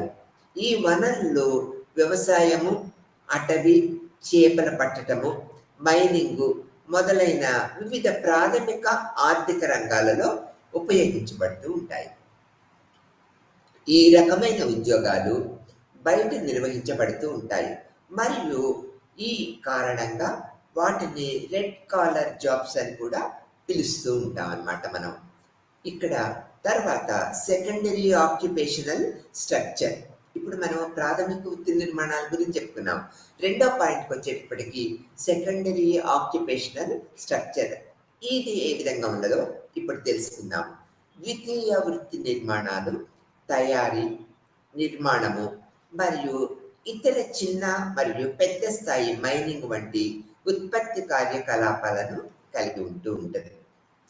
ఆధునిక కాలంలో ఈ వివిధ రకాల ద్వితీయ వృత్తులలో వ్యక్తుల పంపిణీ ఉంది. ముడి పదార్థాలను ఉపయోగించడం ద్వారా వస్తువులను ఉత్పత్తి చేయటము ద్వితీయ వృత్తిగా తయారీగా మనం చెప్పుకోవాలన్నమాట. ఈ వస్తువులు కర్మాగారాలు లేదా పరిశ్రమ అనే పిలువబడే తయారీ యూనిట్లను ఉత్పత్తి చేస్తూ ఉంటాయి. ఇదన్నమాట. కర్మాగారాలు లేదా పరిశ్రమలు అనే పిలువబడే తయారీ యూనిట్లను ఉత్పత్తి చేస్తూ ఉంటాయన్నమాట. పారిశ్రామిక యూనిట్లు పరిమాణాన్ని పరిగణలోకి తీసుకుంటే 2 రకాల పరిశ్రమలలో 2 రకాల పారిశ్రామిక పద్ధతులుగా మనం విభజించవచ్చు. పెద్ద స్థాయి ప్రింటింగ్ ఒక పద్ధతి, చిన్న తరహా పరిశ్రమలలో వస్త్ర పరిశ్రమలు, షూ రేక్, చిన్న మరియు ప్రెస్, ఫర్నిచర్ యూనిట్లు మొదలైనవిగా ఉంటూ ఉన్నాయి. ఈ విధమైన యూనిట్లను మనము సెకండరీ ఆక్యుపేషనల్ స్ట్రక్చర్గా మనం చెప్పుకుంటూ ఉంటాం అన్నమాట. ఆ తర్వాత మనం ఇక్కడ పారిశ్రామిక యూనిట్లో ఉక్కు కర్మాగారాలు, ఆటోమొబైల్ పరిశ్రమలు, అల్యూమినియం, రాగి వంటి మెటాలిక్ యూనిట్లు కూడా ఉంటూ ఉంటాయన్నమాట. ఈ చిన్న మరియు పెద్ద స్థాయి పారిశ్రామిక యూనిట్లలో నైపుణ్యం కలిగిన వ్యక్తులు ఉత్పత్తి ప్రక్రియలో పాల్గొంటూ ఉంటారు. ఈ నైపుణ్యం కలిగిన వ్యక్తులే ఈ యూనిట్లలో పాల్గొంటూ ఉంటారన్నమాట. వారు చేసే సాధారణ కార్యకలాపాలలో భవన నిర్మాణం కూడా ఉంటూ ఉంటుందన్నమాట.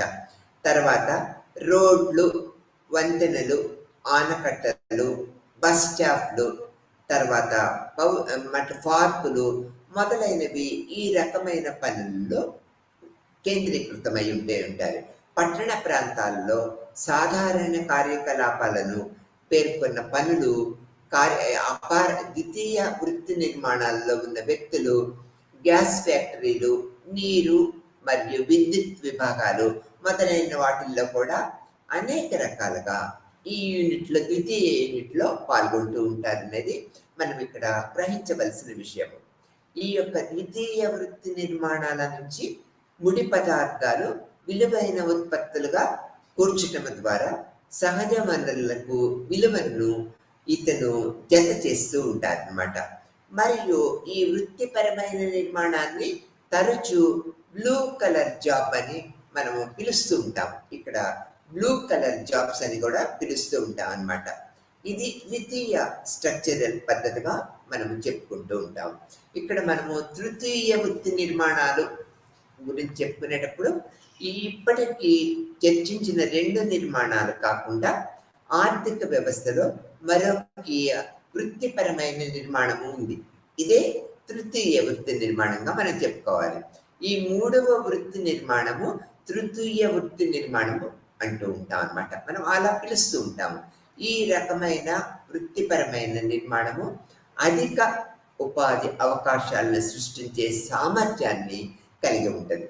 ఈ యొక్క తృతీయ వృత్తి నిర్మాణము అధిక ఉపాధి అవకాశాలను సృష్టించే నైపుణ్యాన్ని, సామర్థ్యాన్ని కలిగి ఉంటాయి అనేది మనం ఇక్కడ చెప్పుకోవాలి. వ్యక్తులు తృతీయ స్థాయిలో పనిలో నిమగ్నమై ఉంటూ ఉంటారు. మరియు ఈ స్థాయిలో ఉద్యోగాలు ఇతర 2 నిర్మాణాల కంటే భిన్నమైన స్వభావాన్ని కలిగి ఉంటాయి అనేది కూడా మనం గుర్తుపెట్టుకోవాలి.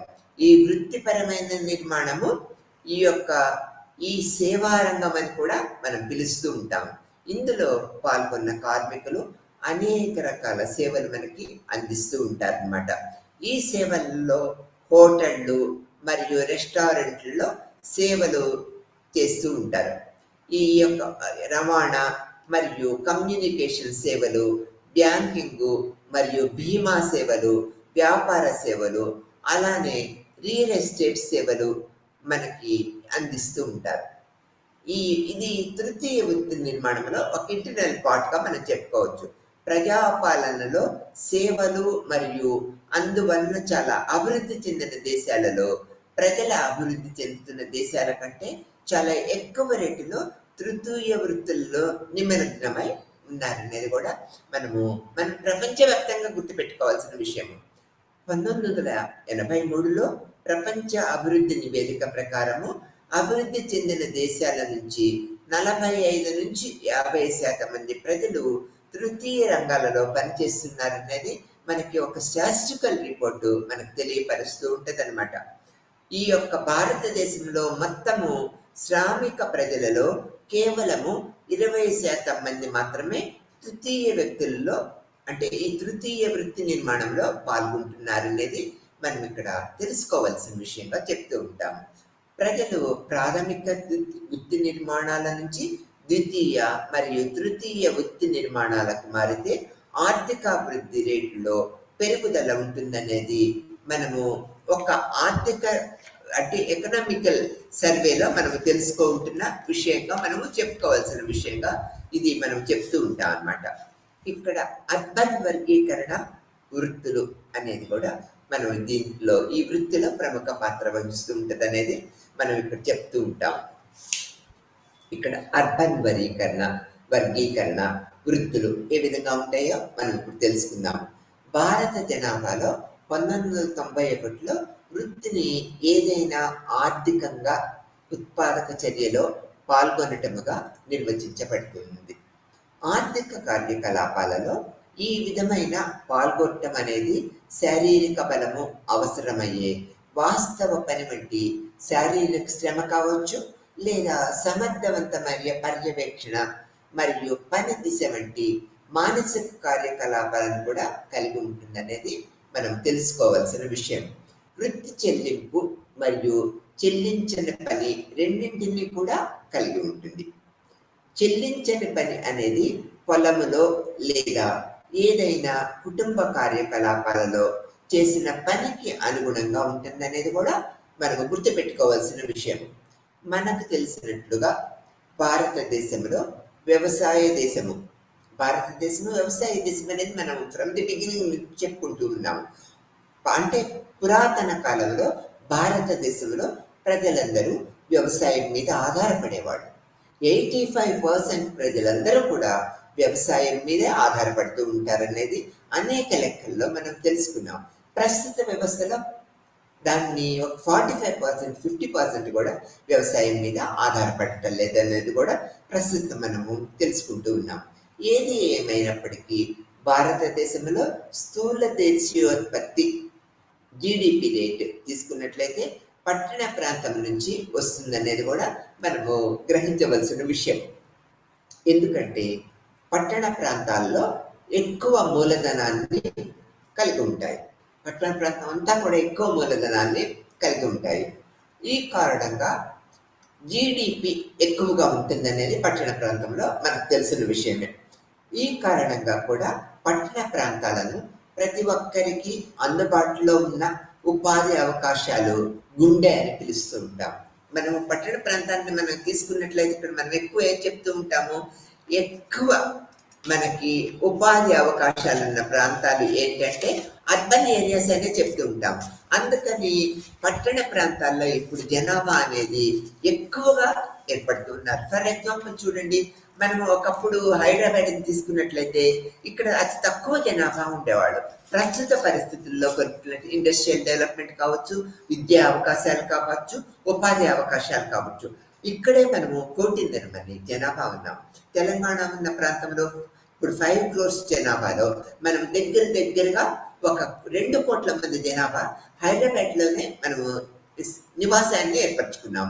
ఎందుకంటే ఇక్కడ ఉపాధి అవకాశాలు మెరుగ్గా ఉండటము, ఇండస్ట్రియలైజేషన్, ఉపాధి అవకాశాలు, ఎడ్యుకేషన్ ఫెసిలిటీస్, అవకాశాలు, జీవన పరిస్థితులు మెరుగుపరచుకోవటానికి అనేక అవకాశాలు ఇక్కడ ఉండటం వల్ల ఎక్కువ మంది జనాభా అన్ని జిల్లాల నుంచి హైదరాబాద్కి నిరంతరము వలస రావటం అనేది మనం చూస్తున్నాం. వృత్తి అవకాశాలు పట్టణ ప్రాంతాల్లో ఎక్కువగా ఉంటున్నాయి అనేది మనము ఈ విషయం వల్ల తెలుసుకోగలుగుతున్నాం అనేది మనం ఇక్కడ గుర్తుపెట్టుకోవాల్సిన విషయంగా చెప్పుకుంటూ ఉన్నాం. ఆ తర్వాత వ్యక్తిగత పట్టణ ప్రాంతాల్లో వృత్తులు సమృద్ధిగా అందుబాటులో ఉంటాయి. ఇక్కడ పట్టణ ప్రాంతాల్లో వ్యక్తిగత పట్టణ ప్రాంతాల్లో వృత్తులు మనకు సమృద్ధిగా దొరుకుతూ ఉంటాయి అనేది కూడా ప్రముఖ లక్షణంగా చెప్పుకోవచ్చు. మరియు ఈ యొక్క జీడిపిలో ఎక్కువ భాగము పట్టణ ప్రాంతాల నుంచి ఉత్పత్తి చేయబడుతూ ఉన్నదనేది వాస్తవాన్ని గుర్తించడంలో మనము ఆశ్చర్యం అనేది కూడా ఏమీ లేదు.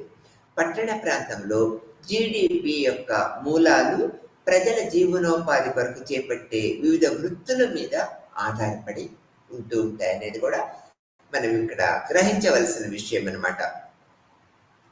ఇప్పుడు మనము వివిధ పట్టణ వృత్తుల గురించి చర్చించడానికి ముందు పట్టణ ప్రదేశాల్లో నివసించే అంటే ఏమిటో, నివసించడం అంటే ఏమిటో కూడా మనం తెలుసుకోవాలి. పట్టణ ప్రదేశాలు ఖచ్చితంగా అధిక జనసాంద్రత ఉన్న ప్రాంతాలుగా మనము అన్ని పట్టణాల్లో కూడా మనము గుర్తించి పెట్టుకుంటూ ఉన్నాము. ఈ వ్యక్తులు వివిధ ఆదాయ మార్గాలని కలిగి ఉంటారు. పట్టణ ప్రాంతంలో ఉన్న ప్రజలు వివిధ మార్గాలలో ఆదాయాన్ని పెంచుకుంటూ ఉంటారనేది కూడా మనం చెప్పుకో. కాబట్టి వారు పట్టణ ప్రాంతంలో వివిధ వృత్తులని చేపడుతూ ఉంటారు. బ్రతకాలి కదా, మనం పట్టణంలో ఖాళీగా ఉంటే పల్లె ప్రాంతంలో జీవన విధానం కొనసాగదు. కాబట్టి నిరంతరము ఏదో ఒక పని చేయడానికి పట్టణ ప్రాంతంలో ఉన్న ప్రజలు నిరంతరము శ్రమిస్తూ ఉంటారనేది మనం ఇక్కడ చెప్పుకోవాలి. సాధారణంగా పట్టణ ప్రాంతంలో వృత్తులను 4 రకాలుగా విభజిస్తూ ఉంటారు. ఎలా అంటే వీధి కార్మికులు, స్వయం ఉపాధి వ్యాపారులు, ఫ్యాక్టరీ కార్మికులు మరియు వ్యవస్థీకృత రంగాల్లో పనిచేసేవాళ్ళు. ఇక్కడ పట్టణ ప్రాంతంలో ఉన్న ప్రజలని 4 రకాలుగా విభజిస్తూ ఉంటాం అనేది మనం ఇక్కడ తెలుసుకోవాలి. వీళ్ళెవరు? వీధి కార్మికులు. రెండో పాయింట్కి వచ్చేటప్పటికి స్వయం ఉపాధి వ్యాపారులు, మనంతటా మనము పని చేసుకుంటూ వ్యాపారం చేస్తూ ఉంటాం అన్నమాట. తర్వాత ఫ్యాక్టరీ కార్మికులు. 4వ దగ్గరకు వచ్చేప్పటికి వ్యవస్థీకృత రంగాలలో పనిచేస్తూ ఉండేవాళ్ళు అనేది మనం చెప్పుకున్నాం. ఇక్కడ వీధి కార్మికులు అంటే మొదటి పాయింట్కి వచ్చినట్లయితే వీధి కార్మికులు ఎలా ఉంటారు, ఏ వృత్తిని స్వీకరిస్తూ ఉంటారు, ఎలా పనిచేస్తూ ఉంటారు అనేది కూడా మనం ఇక్కడ చెప్పుకోవాల్సిన విషయం అన్నమాట. కఠినమైన కార్మికులు, వీధి కార్మికులు అంటే ఎక్కువ కష్టపడే వ్యక్తులు అనేది మనం ఇక్కడ, అందుకని వీళ్ళు కఠినమైన కార్మికులు అని పిలుచుకుంటూ ఉంటాం. తర్వాత కఠినమైన విక్రేతలు అని కూడా పిలువబడేవారు ప్రపంచవ్యాప్తంగా ఉన్న ఏ దేశ ఆర్థిక వ్యవస్థకైనా ముఖ్యమైన అవయాలుగా వీళ్ళు పనిచేస్తూ ఉంటారు. ఈ వీధి కార్మికులు ఏ పనైనా చేయటానికి నిరంతరము శ్రమిస్తూ ఉంటారు. వారి యొక్క నైపుణ్యాన్ని ఆ వీధి పనులకి ఎక్కువగా కేటాయిస్తూ ఉంటారు అనేది మనం చెప్పుకోవాలి. వీధి కార్మికులు వస్తువులను విక్రయిస్తూ ఉంటారు. మనము ఇక్కడ ఏ వీధిని తీసుకున్నా కూడా ఆ వీధిలో ఎంతో మంది వస్తు విక్రయదారులను మనం చూస్తూ ఉంటాం. వీళ్ళు వస్తువులను విక్రయిస్తూ ఉంటారు మరియు వీధులు లేదా ఇతర మార్కెటింగ్ స్థలాల వంటి బహిరంగ ప్రదేశాల్లో వారి సేవల్ని అందిస్తూ ఉంటారు. వీధులలో, బహిరంగ ప్రదేశాలలో వారు ఏం పని చేస్తారు అనేది ఆ పని చేస్తూ వారి సేవల్ని నిరంతరము మనకు అందిస్తూ ఉంటారు.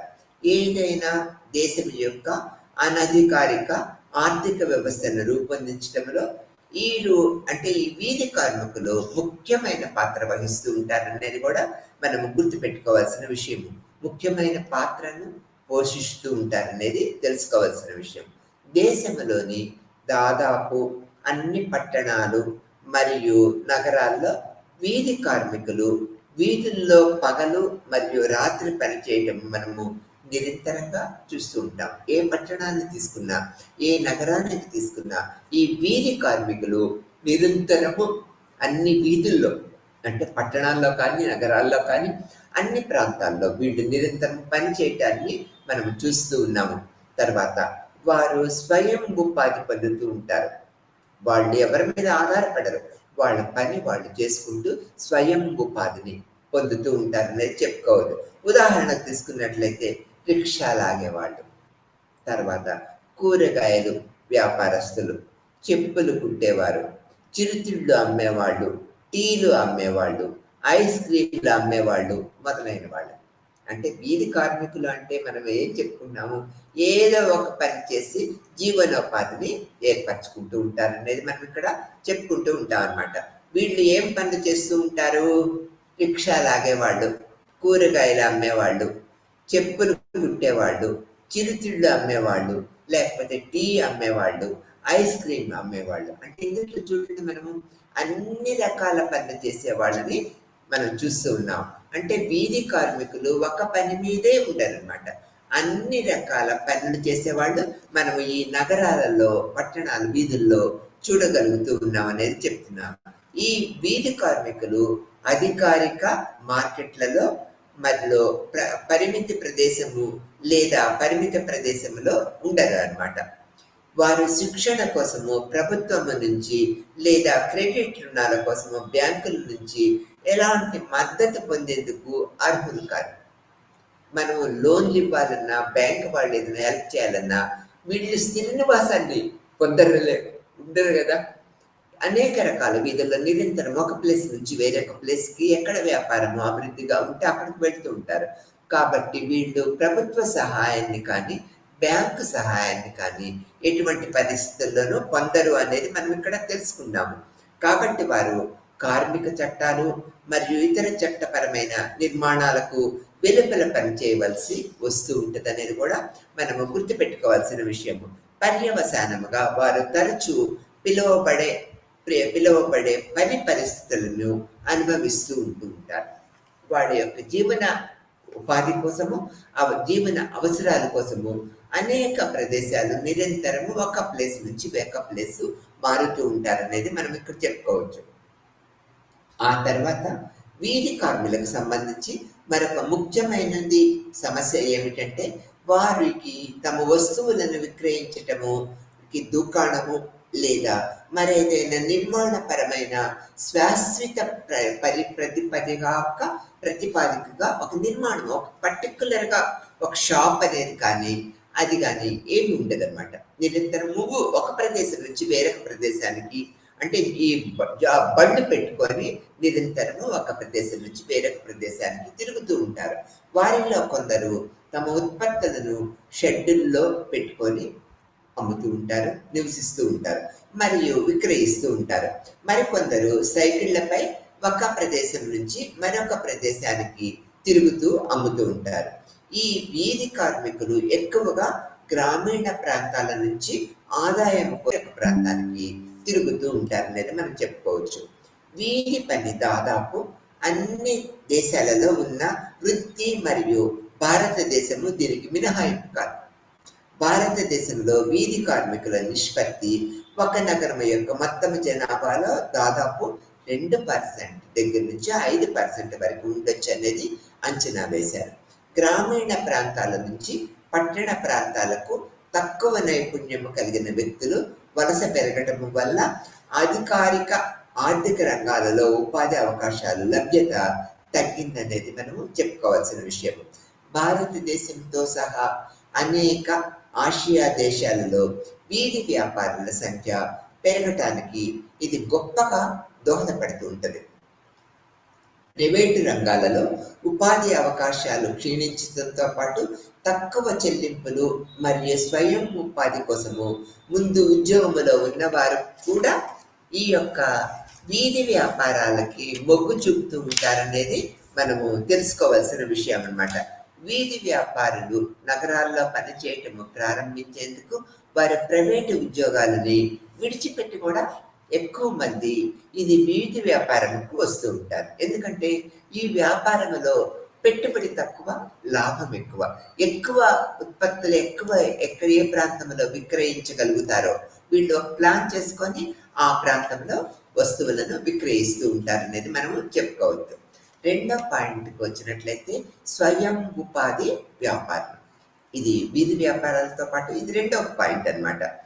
ఇక్కడ స్వయం ఉపాధి అంటే మన స్వతంత్ర స్వయం ఉపాధితో స్వయం ఉపాధి వృత్తి కానీ వ్యాపారము లేదా సంస్థ పరంగా మరియు వారు ఏదైనా చేయటం అంటే వారి స్వంత వీధి పనిని ప్రారంభించి వ్యక్తులు కూడా వ్యాపార యజమానులుగా చేస్తూ ఉంటారు. ఉదాహరణకు తీసుకుంటే అసంఘటిత వర్గాలు వ్యవస్థీకృత వ్యాపారంలో మరియు వ్యాపారవేత్తలు రెండింటిలోనూ ఈ పని చేస్తూ ఉంటారు. మరియు వారి ఆర్థిక వ్యవహారాలు తాత్కాలిక యజమాని యొక్క ఖాతాలు వ్యాపారవేత్తలు వ్యవస్థీకృతంగా కూడా నమోదు చేయబడుతూ ఉంటాయి. రిజిస్ట్రేషన్ ఉంటుందన్నమాట ఈ వ్యాపారానికి. దీనికి విరుద్ధంగా ఒక చిన్న సంస్థను నడుపుతున్న ఇతర వ్యాపారవేత్తలు కూడా ఉంటూ ఉంటారన్నమాట. వారు స్వయం ఉపాధి పొందుతూ ఉంటారు మరియు అందువలన అసంఘటిత వర్గంలోకి వీరు వస్తూ ఉంటారన్నమాట. తర్వాత వర్గము వారు చిన్నగా చేయటము ద్వారా వారి సొంత వ్యాపారాన్ని ప్రారంభిస్తూ ఉంటారు. పెట్టుబడి మరియు తద్వారా వ్యవస్థీకృత రంగమైన వ్యాపారవేత్తలతో పోలిస్తే వారు తక్కువ లాభాలను పొందుతూ ఉంటారనేది కూడా మనము గుర్తుపెట్టుకోవాల్సిన విషయం. వ్యాపారము ఒక సవాలుతో కూడుకున్న పనిగా పరిగణించబడుతూ ఉంటుంది. ఎందుకంటే ఒకరిలో రిస్క్ ఉంటుంది, విజయంలో కీలక పాత్ర పోషించే అద్భుతమైన వ్యాపార మనస్సును కలిగి ఉండాలి. వ్యాపార సంస్థలలో మనస్సు యొక్క అనువర్తనము వ్యాపారవేత్తల విధిని నిర్ణయించే ఒక స్వంత వృత్తిని నిర్మించాలనుకునే వ్యక్తులకి స్వయం ఉపాధిని ఎంచుకోవటం ద్వారా అలా చేస్తూ ఉంటారనేది కూడా మనం గుర్తుపెట్టుకోవాల్సిన విషయం అనమాట. ప్రజలు పట్టణ ప్రాంతాలలో చేపట్టే వ్యాపారం కాకుండా అనేక ఇతర వృత్తులు కూడా ఉంటూ ఉంటాయి. ఈ అన్నీ కూడా ఈ freelance work, performing arts, writing మరియు మొదలైనవి ఇవన్నీ సాధారణ స్వీయ రీతులకి ఉపాధికి తోడ్పడుతూ ఉంటాయనేది ఈ యొక్క స్వయం ఉపాధి వ్యాపారుల యొక్క లక్షణాలుగా మనం తెలుసుకోవచ్చు. ఈ యొక్క మూడో పాయింట్కి వచ్చినట్లయితే ఫ్యాక్టరీ కార్మికులు. భారతదేశంలోని నగరాలు లేదా మరియు పట్టణాలలో వలస వచ్చిన వారి ప్రధాన వృత్తి అయిన కర్మాగారాల్లో పనిచేయటము పట్టణ ఆక్రమణ యొక్క మరొక అంశముగా మనం చెప్పుకోవాలి. కర్మాగారాలు లేదా ఏదైనా ఇతర ఉత్పాదక యూనిట్లలో పనిచేసే అసంఘటిత ఉపాధి రంగాన్ని ఏర్పరచుకుంటూ ఉంటారు. ఎందుకంటే ఈ వ్యక్తులు ఫ్యాక్టరీ యజమానులచే అనధికారంగా ఉపాధి పొందుతూ ఉంటారు. భారతదేశంలో ఫ్యాక్టరీ ఉత్పత్తికి సుదీర్ఘ చరిత్ర ఉన్నదన్నమాట. మరియు 1850 నాటికి ఈ సమయంలో బ్రిటిష్ వారి ఎగుమతులు చేయడానికి వస్తువులు తయారు చేయబడ్డాయి.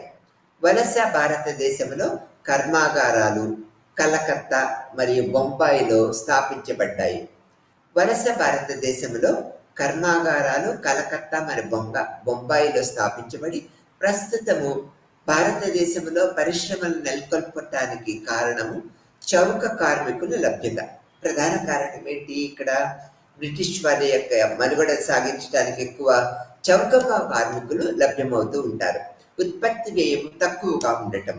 తర్వాత చౌక కార్మికులు అందుబాటులోకి రావడానికి 2 ప్రధాన కారణాలు ఉన్నాయని చెప్పుకోవాలి. ఒకటి, వలస పాలకుల వల్ల దేశ ఆర్థిక వ్యవస్థ నాశనమైంది. మరియు 2, ఎందుకంటే వేతనాలు లేదా పని కోసం నియంత్రణ యంత్రాంగము అనేది ఇక్కడ లేకపోవటం వల్ల ఈ వలస కార్మికుల యొక్క ప్రాముఖ్యత పెరిగింది అనేది మనం ఇక్కడ చెప్పుకోవాలి. అయితే 1947లో భారత స్వాతంత్రం పొందిన తర్వాత పరిశ్రమల నియంత్రణ ప్రారంభమైంది. అయితే 1985లో ప్రైవేటు రంగాల నియంత్రణలో తగ్గుదల వంటి పెద్ద మార్పులు జరుగుతూ వచ్చాయి. విదేశీయ వాణిజ్యంపై కూడా ఆంక్షలు ఎత్తివేశారు. అయినప్పటికీ అనధికార రంగాలలో కార్మికులు తమ యజమానుల ఆదేశాల మేరకు తమ పనులను చేస్తూ వస్తున్నారు మరియు వారు చేసే పని నుంచి వారు స్వల్ప ఆదాయాన్ని పొందుతూ ఉన్నారు. ఈ యొక్క వివిధమైన సాధారణ ఉదాహరణల్లో కొన్ని కర్మాగారాల్లో మురుగు కాలువలు లేదా కూలీలుగా పనిచేస్తున్న కార్మికులు కూడా ఎక్కువ మంది ఉన్నారనేది మనం గుర్తుపెట్టుకోవాల్సిన విషయము. ఈ సెక్షన్ కార్మికులను యజమానులు నియమించుకుంటూ ఉన్నారు మరియు వారి గంటల పని ఆధారంగా వారికి జీతాన్ని ఇస్తూ ఉండేవారు. అంటే వాళ్ళ యొక్క పనికి ఈ గంట పని చేస్తే ఇంత, 2 గంటలు పని చేస్తే ఇంత అనే దృక్పథాన్ని వాళ్ళు యజమానులు ఏర్పరచుకున్నారు ఈ పారిశ్రామిక రంగాల్లో. అయితే దాని ద్వారా వారు సంపాదించే వారు నిలదొక్కుకోవటానికి చాలా తక్కువ స్కోప్ ఉన్నది. వారు దీనివల్ల ఏం జరుగుతూ ఉన్నది, తక్కువ సంపాదన ఏర్పరచుకుంటున్నారు మరియు ఈ యొక్క స్థిరత్వాన్ని పొందలేకపోతూ ఉంటున్నారు అనేది కూడా మనం ఇక్కడ తెలుసుకోవాల్సిన విషయంగా చెప్పుకుంటూ ఉన్నాం.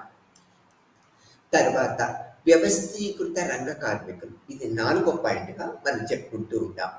తర్వాత సంఘటిత కార్మిక రంగ కార్మికుల్లో ప్రభుత్వముచే రిజిస్టర్ చేయబడిన రంగాలలో పనిచేసిన కార్మికులు ఉంటూ ఉంటారు. అంటే రిజిస్ట్రేషన్ చేసిన సంస్థల్లోనే పనిచేసే కార్మికులకి ఒక గుర్తింపు ఉంటుంది అనేది మనం గుర్తుపెట్టుకోవాల్సిన విషయము. వీళ్ళని మనము వ్యవస్థీకృత రంగ కార్మికులుగా పిలుస్తూ ఉంటాం అన్నమాట. వ్యవస్థీకృత రంగాలలో ఉద్యోగ నిబంధనలు కఠినమైనవిగా ఉంటూ ఉంటాయి మరియు శాశ్వతమైనవి లేదా సక్రమంగా కూడా ఉంటూ ఉంటాయి. ఉపాధి రంగాన్ని వ్యవస్థీకృతముగా మార్చే వివిధ నిబంధనలు మరియు షరతులు కూడా ఇందులో ఉంటూ ఉంటాయి. వాస్తవానికి వ్యవస్థీకృత రంగముగా పరిగణించడము చాలా కష్టమైన ప్రక్రియ. దీనికి ప్రభుత్వముతో సరైన రిజర్వేషను అవసరము. వ్యవస్థీకృత రంగాలు నియంత్రించబడుతూ ఉంటాయి. ప్రభుత్వము మరియు వారు కూడా పన్నులు చెల్లించవలసి ఉంటూ ఉంటుంది అన్నమాట. భారతదేశంలో పట్టణ వృత్తుల్లో ఎక్కువ భాగము సంస్థ నియామకాల ప్రకారము పనిచేసే మిచ్ కార్మికులు సంఘటిత రంగాలకి చెందినవిగా ఉన్నాయనేది కూడా మనం ఇక్కడ గుర్తుపెట్టుకోవాల్సిన విషయం. వ్యవస్థీకృత రంగాలలో పనిచేసే ఉద్యోగుల యొక్క సాధారణ ఉదాహరణ మార్కెటింగ్ మేనేజర్లు, సివిల్ ఇంజనీర్లు, వైద్యులు మరియు మొదలైన వాళ్ళుగా చెప్తూ ఉంటాం. ఈ ఉద్యోగులు వేతన ఆధారిత కార్మికులు గంటకు పనిలాగా కాకుండా నెలసరి ప్రాతిపదికన అధిక ఆదాయాన్ని పొందుతూ ఉంటారు. ఈ యొక్క రిజిస్ట్రేషన్ చేయబడిన సంస్థల్లో పనిచేసే వాళ్ళు వ్యవస్థీకృత రంగ కార్మికులుగా పేర్కొంటూ, అంటే వీళ్ళకి నియమ నిబంధనలు, రూల్స్ అండ్ రెగ్యులేషన్స్ ఏర్పరచబడి ఉంటాయి. వీళ్ళకి ఇన్ని గంటలకి ఇంత పని విధానము, శాశ్వతమైన వేతన ప్రక్రియని కలిగి ఉంటారనేది మనం ఇక్కడ చెప్పుకోవాలి. అధిక ఆదాయాన్ని కూడా కలిగి ఉంటారనేది మనం గుర్తుపెట్టుకోవాల్సిన విషయము. ఈ కార్మికులు వారు పనిచేసే రంగాల ద్వారా వారికి అందించబడిన బహుళ ప్రయోజనాలను పొందుతూ ఉంటారు మరియు ఈ నిబంధనలు వారికి చట్టపరమైన పత్రాల ద్వారా అందించబడుతూ ఉంటాయి. వారు అనుభవిస్తున్న ప్రయోగాలను, సాధారణ ఉదాహరణలను పదవీ విరమణ ప్రణాళిక, వైద్య సేవలు మరియు వైద్య బీమా చెల్లింపులు, సెలవులు, అలాగే ఇతర ప్రయోగాలని పొందగలుగుతూ ఉంటారు. ఈ విధంగా అంటే ఈ వ్యవస్థీకృత రంగ కార్మికులు అనేక రకాల పిఎఫ్, ఈఎస్ఐ, వైద్య సదుపాయాలు, విశ్రాంతి, మళ్ళీ ఈఎస్ఐ ప్రక్రియలు, అనేక రకాల యొక్క లాభాలని పొందగలుగుతారు. ఆరోగ్య రక్షణ కూడా మనం దీంట్లో పొందగలుగుతాము. ఇప్పుడు ఈఎస్ఐ గురించి విన్నారు.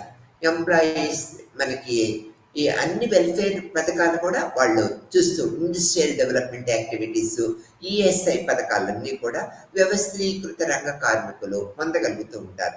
దీనివల్ల వీళ్ళు అధిక వేతనము, ఆరోగ్యపరమైన రక్షణ, పిఎఫ్ ప్రక్రియా పద్ధతులు, వాళ్ళ పిల్లలకు రక్షణ, ఫ్యామిలీ అంతా కూడా వాళ్ళు వైద్య సదుపాయాలు, ఇవన్నీ కూడా ఈఎస్ ప్రక్రియా పద్ధతుల వల్ల పొందగలుగుతూ ఉంటారు. ఈ వృత్తిపరమైన కార్మికులు అంటే రిజిస్ట్రేషన్ రంగాల్లో పనిచేయటం వల్ల రిజిస్ట్రేషన్ రంగాల్లో పనిచేసే కార్మికులందరూ కూడా వృత్తిపరంగా అనేక రకాల ప్రక్రియా పద్ధతుల్లో అధిక వేతనంతో పాటు అన్ని రకాల వెల్ఫేర్ మెజర్స్ అన్ని కూడా పొందగలుగుతూ ఉంటారు అనేది మనం ఇక్కడ తెలుసుకోవాల్సిన విషయము. అందుకని అన్ని ఇండస్ట్రియల్ ఏరియాస్లో కూడా వృత్తిపరమైన ఈ యొక్క కార్మికులను ఈ రిజిస్ట్రేషన్ ప్రక్రియ అంటే మనకి ఎంప్లాయీకి ఒక నెంబర్ ఉంటుంది. ఎంప్లాయీ పరంగా మనం ఆ యొక్క సంస్థ పరంగా అనేక రకాల అధిక వేతనము, అన్ని రకాల ఆరోగ్య బీమా, అన్ని రకాల సౌకర్యాలని పొందగలుగుతూ ఉంటాము. కాబట్టి నైపుణ్యత పెంచుకున్న అంటే ఇప్పుడు పర్టికులర్ నైపుణ్యత ఉన్న కార్మికులు ఒక కర్మాగారం ఇండస్ట్రియల్లో చేరటం వల్ల అనేక రకాల లాభాలని పొందగలుగుతూ ఉంటారు. అదే వీధి కార్మికుల్ని వీళ్ళని మనం తీసుకున్నట్లయితే ఈ 4 వర్గాలలో అంటే వీధి కార్మికులు చేసుకుంటే డబ్బులు లేకపోతే లేదు అనేది మనం తెలుసుకుంటూ ఉంటాం. వాళ్ళు ఒక ప్రత్యేకమైన ప్రదేశంలో స్థిరంగా ఉండరు అనేది కూడా మనం చెప్పుకున్నాం. అంటే ఎక్కడ సేలబుల్ అంటే వారి వస్తువులు ఎక్కడ అమ్ముడుపోతూ ఉంటాయో అక్కడ ఆ ప్రాంతంలో అమ్ముతూ ఉంటారు. అంటే ఒక ప్రత్యేకమైన ప్రదేశం లేకుండా వీధి కార్మికులు అన్ని వీధుల్లో, నగర ప్రాంతాల్లో, పట్టణ ప్రాంతాల్లో సంచరిస్తూ ఉంటూ వారి యొక్క ఉత్పత్తుల్ని అమ్ముకుంటూ ఉంటారు. వీరికి ప్రత్యేకమైన వేతనము, ప్రత్యేకమైన లాభసాటి వ్యాపారం అని కూడా మనం చెప్పుకోవటానికి వీలు లేదు. వాళ్ళ శక్తి వేరే. అంటే ఈరోజు ఆరోగ్యం బాగుంటే అమ్ముకోగలుగుతారు, జీవనోపాధిని పొందగలుగుతారు. రేపు ఆరోగ్యం బాగోకపోతే అమ్ముకోలేరు కదా. ఇది వీధి కార్మికుడి యొక్క లాభ నష్టాలుగా మనం చెప్పుకుంటూ ఉంటాం. తర్వాత వ్యాపార సంస్థలనేవి అన్నీ కూడా ఏ విధంగా ఉంటాయి? లాభాయుక్తం అంటే లాభం మీద ఆధారపడి వీళ్ళు ఈ యొక్క వ్యాపారాన్ని కొనసాగిస్తూ ఉంటారు. అందుకని వీళ్ళు కొంతమంది రిజిస్ట్రేషన్ చేసుకుంటూ ఉంటారు. రిజిస్టర్డ్ అంటే మనకు రిజిస్టర్ నెంబర్, ఆ వ్యాపారం చేసే యొక్క రిజిస్టర్ నెంబర్ని మనం చూడగలుగుతూ ఉంటాం. ప్రత్యేకమైన నైపుణ్యాలు, అక్కడ పనిచేసేవాడు కూడా ప్రత్యేకమైన శిక్షణ, ప్రత్యేకమైన నైపుణ్యాలు కలిగి ఉంటూ ఉంటారు. ఇవి అంత లాభయుక్తంగా ఉండవు. కొన్ని లాభయుక్తమైన సంస్థలుగా కూడా వ్యాపార సంస్థలను మనం చెప్పుకుంటూ ఉంటాం. తర్వాత ఫ్యాక్టరీ కార్మికులు. ఈ ఫ్యాక్టరీ కార్మికులు, ఫ్యాక్టరీ యజమానులందరూ కూడా వాళ్ళ మోటో ఏముంటది? ఎక్కువ లాభాలని పొందాలి అనే దృక్పథంతో ఉంటుంది. అందుకని ఈ ఫ్యాక్టరీ కార్మికులకి ఎక్కువ పని గంటలు, ఎక్కువ పనిని వీళ్ళు రాబట్టుకుంటూ ఉంటారు. వీళ్ళకి తక్కువ వేతనాన్ని చెల్లిస్తూ ఉంటారు. అంటే ఇక్కడ స్థిరత్వము ఉండదు, పని గంటలు ఎక్కువ ఉంటాయి, శారీరక శ్రమ ఎక్కువ ఉంటుంది, తక్కువ వేతనాన్ని పొందగలుగుతూ ఉంటారు. ఇక్కడ మరియు వ్యవస్థీకృత రంగ కార్మికులు మనం తీసుకున్నట్లయితే మనం చెప్పుకున్నాం అన్నమాట. వీళ్ళకి అన్ని రకాల బెనిఫిట్స్ ఉంటూ ఉంటాయి అనేది మనం ఇక్కడ తెలియపరచుకున్నాం.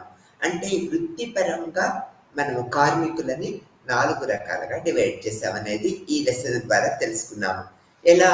వీధి కార్మికులు, వ్యాపార సంస్థలు, ఫ్యాక్టరీ కార్మికులు, తర్వాత వ్యవస్థీకృత రంగ కార్మికులుగా మనం చెప్పుకుంటూ ఉన్నాం. ఈ విధమైన పద్ధతుల్లో వృత్తిని కొనసాగిస్తూ జీవన ప్రమాణాలు, జీవన నైపుణ్యాల మీద ఆధారపడి జీవిత విధానాన్ని వీళ్ళు ఈ వృత్తిలో ఉన్న కార్మికులు నిరంతరము పెంచుకోవడానికి చూస్తూ ఉంటారనేది మనం ఇక్కడ తెలుసుకున్నాము, ఈ లెసన్ ద్వారా తెలుసుకున్నాము. కానీ పురాతన కాలంలో మనం తీసుకున్నట్లయితే ఏ వృత్తి అంటే ఏ కులంలో పుట్టిన వాళ్ళు ఆ వృత్తి చేస్తూ నిరంతరము ఆ వృత్తి మీద ఆధారపడుతూ జీవితాన్ని కొనసాగించేవాళ్ళు. వీళ్ళు ఎటువంటి ఇబ్బందులకు గురి అయ్యేవాళ్ళు కాదు. అంటే ఒక వృత్తి చేసేవాళ్ళు అంటే ఫర్ ఎగ్జాంపుల్ మనం తీసుకున్నట్లయితే వృత్తిపరంగా ఒక గ్రామంలో చాకలి, మంగలి కార్మికులు అంటే భూమి లేని కార్మికులు వీళ్ళందరూ కూడా యజమానుల మీద ఆధారపడి అంటే రైతుల మీద ఆధారపడి ఆ ప్రజల మీద ఆధారపడి జీవన విధానాన్ని కొనసాగించేవాళ్ళు. వీళ్ళ యొక్క ఆర్థిక పరిస్థితి ఎప్పుడు కూడా మెరుగుపడేదిగా ఉండదు. పని చేసుకుంటే తిండి, లేకపోతే లేదు అనే దృక్పథాన్ని ఏర్పరచుకునేవాళ్ళు పురాతన కాలంలో. దాన్ని మనం ఏమన్నాము? కుల వృత్తులు అన్నాం. ఆ కుల వృత్తుల మీద ఇప్పుడున్న పరిస్థితుల్లో కొనసాగించే యొక్క ప్రక్రియ పద్ధతులు లేవు. ఎందుకు లేవంటే కాలానుగుణ్యమైన మార్పు, ఇండస్ట్రియలైజేషన్, ఎడ్యుకేషన్ పెరగటము, నైపుణ్య శిక్షణా కేంద్రాలు ఏర్పడటము, ఇవన్నీ ఏర్పడటం వల్ల ఏంటి? వృత్తిపరంగా అనేక రకాల మార్పులు చేర్పులు జరిగినాయి. వ్యవసాయ రంగం అన్నది అందరు వ్యవసాయం మీద ఆధారపడి జీవన విధానాన్ని కొనసాగించే వాళ్ళని పాత రోజుల్లో చెప్పుకునేవాడు. ఇప్పుడు వ్యవసాయంలో అంటే నీటిపారుదల సౌకర్యాలు తగ్గిపోవటము, వ్యవసాయ భూములు గృహ నివాసాలకు ఉపయోగించుకోవటము, వ్యవసాయం మీద అనాసక్తి. ఒక రైతు ఉన్నాడు అనుకోండి, ఇప్పుడు ఏం చెప్తున్నాడు రైతు? నేనేం సంపాదించాను జీవితంలో, మీరు బాగా చదువుకోండి అని పిల్లల్ని ప్రోత్సహిస్తున్నాడు, వ్యవసాయం చేయమని ప్రోత్సహించడం లేదు. అటువంటి అప్పుడు ఆ రైతు ఆ తరము వెళ్ళిపోయిన తర్వాత వ్యవసాయం చేసేవాళ్ళు లేకపోవటము, వ్యవసాయ భూములు రేట్లు పెరగటం వల్ల రైతులు భూములను అమ్ముకొని పట్టణ ప్రాంతాలకి నివాసానికి వెళ్తూ ఉన్నారు. మరి అక్కడ ఈ కార్మికులు అంటే అక్కడ కూలి చేసుకునే ప్రజలు ఎలా బ్రతకాలి? ఇక్కడ వ్యవసాయ ఆధారమైన భూములు లేవు, చేయించుకునే యజమానులు లేరు, డబ్బులు ఇచ్చే వాళ్ళు లేరనే అభిప్రాయంతో కుల వృత్తుల్ని విడనాడి వాళ్ళ నైపుణ్యాలని వేరొక విధంగా పెంచుకుంటూ నగర ప్రాంతాలకి, పట్టణ ప్రాంతాలకి వలస వెళ్తూ ఉన్నారు. ఈ వలస వెళ్ళిన వాళ్ళు పట్టణ ప్రాంతాలకి, నగర ప్రాంతాలకి వలస వెళ్ళిన వాళ్ళు ఏమవుతున్నారు? ఏదో ఒక విధంగా జీవన పోరాటం సాగించాలి. కాబట్టి వీళ్ళు ఇంతకు ముందు చెప్పినట్లుగా వీధి కార్మికులుగా, వ్యాపార సంస్థల్లో పనిచేసేవాళ్ళుగా, ఫ్యాక్టరీ కార్మికులుగా మరియు వ్యవస్థీకృత రంగాల్లో కార్మికులుగా జీవన విధానాన్ని కొనసాగిస్తూ ఉన్నారు. ఈ విధంగా అంటే ఈ యొక్క పట్టణ ప్రాంతంలో ఉన్న కార్మికులు, పని లేని వాళ్ళు, వ్యవసాయ కార్మికులు వీళ్ళందరూ కూడా నగర ప్రాంతంలోకి, పట్టణ ప్రాంతంలోకి వలస వచ్చి ఏదో ఒక విధంగా జీవించాలనే దృక్పథాన్ని ఏర్పరచుకున్నప్పుడు ఈ 4 పద్ధతులనే ఈ 4 వర్గాలుగా డివైడ్ అవుతూ ఉన్నారు.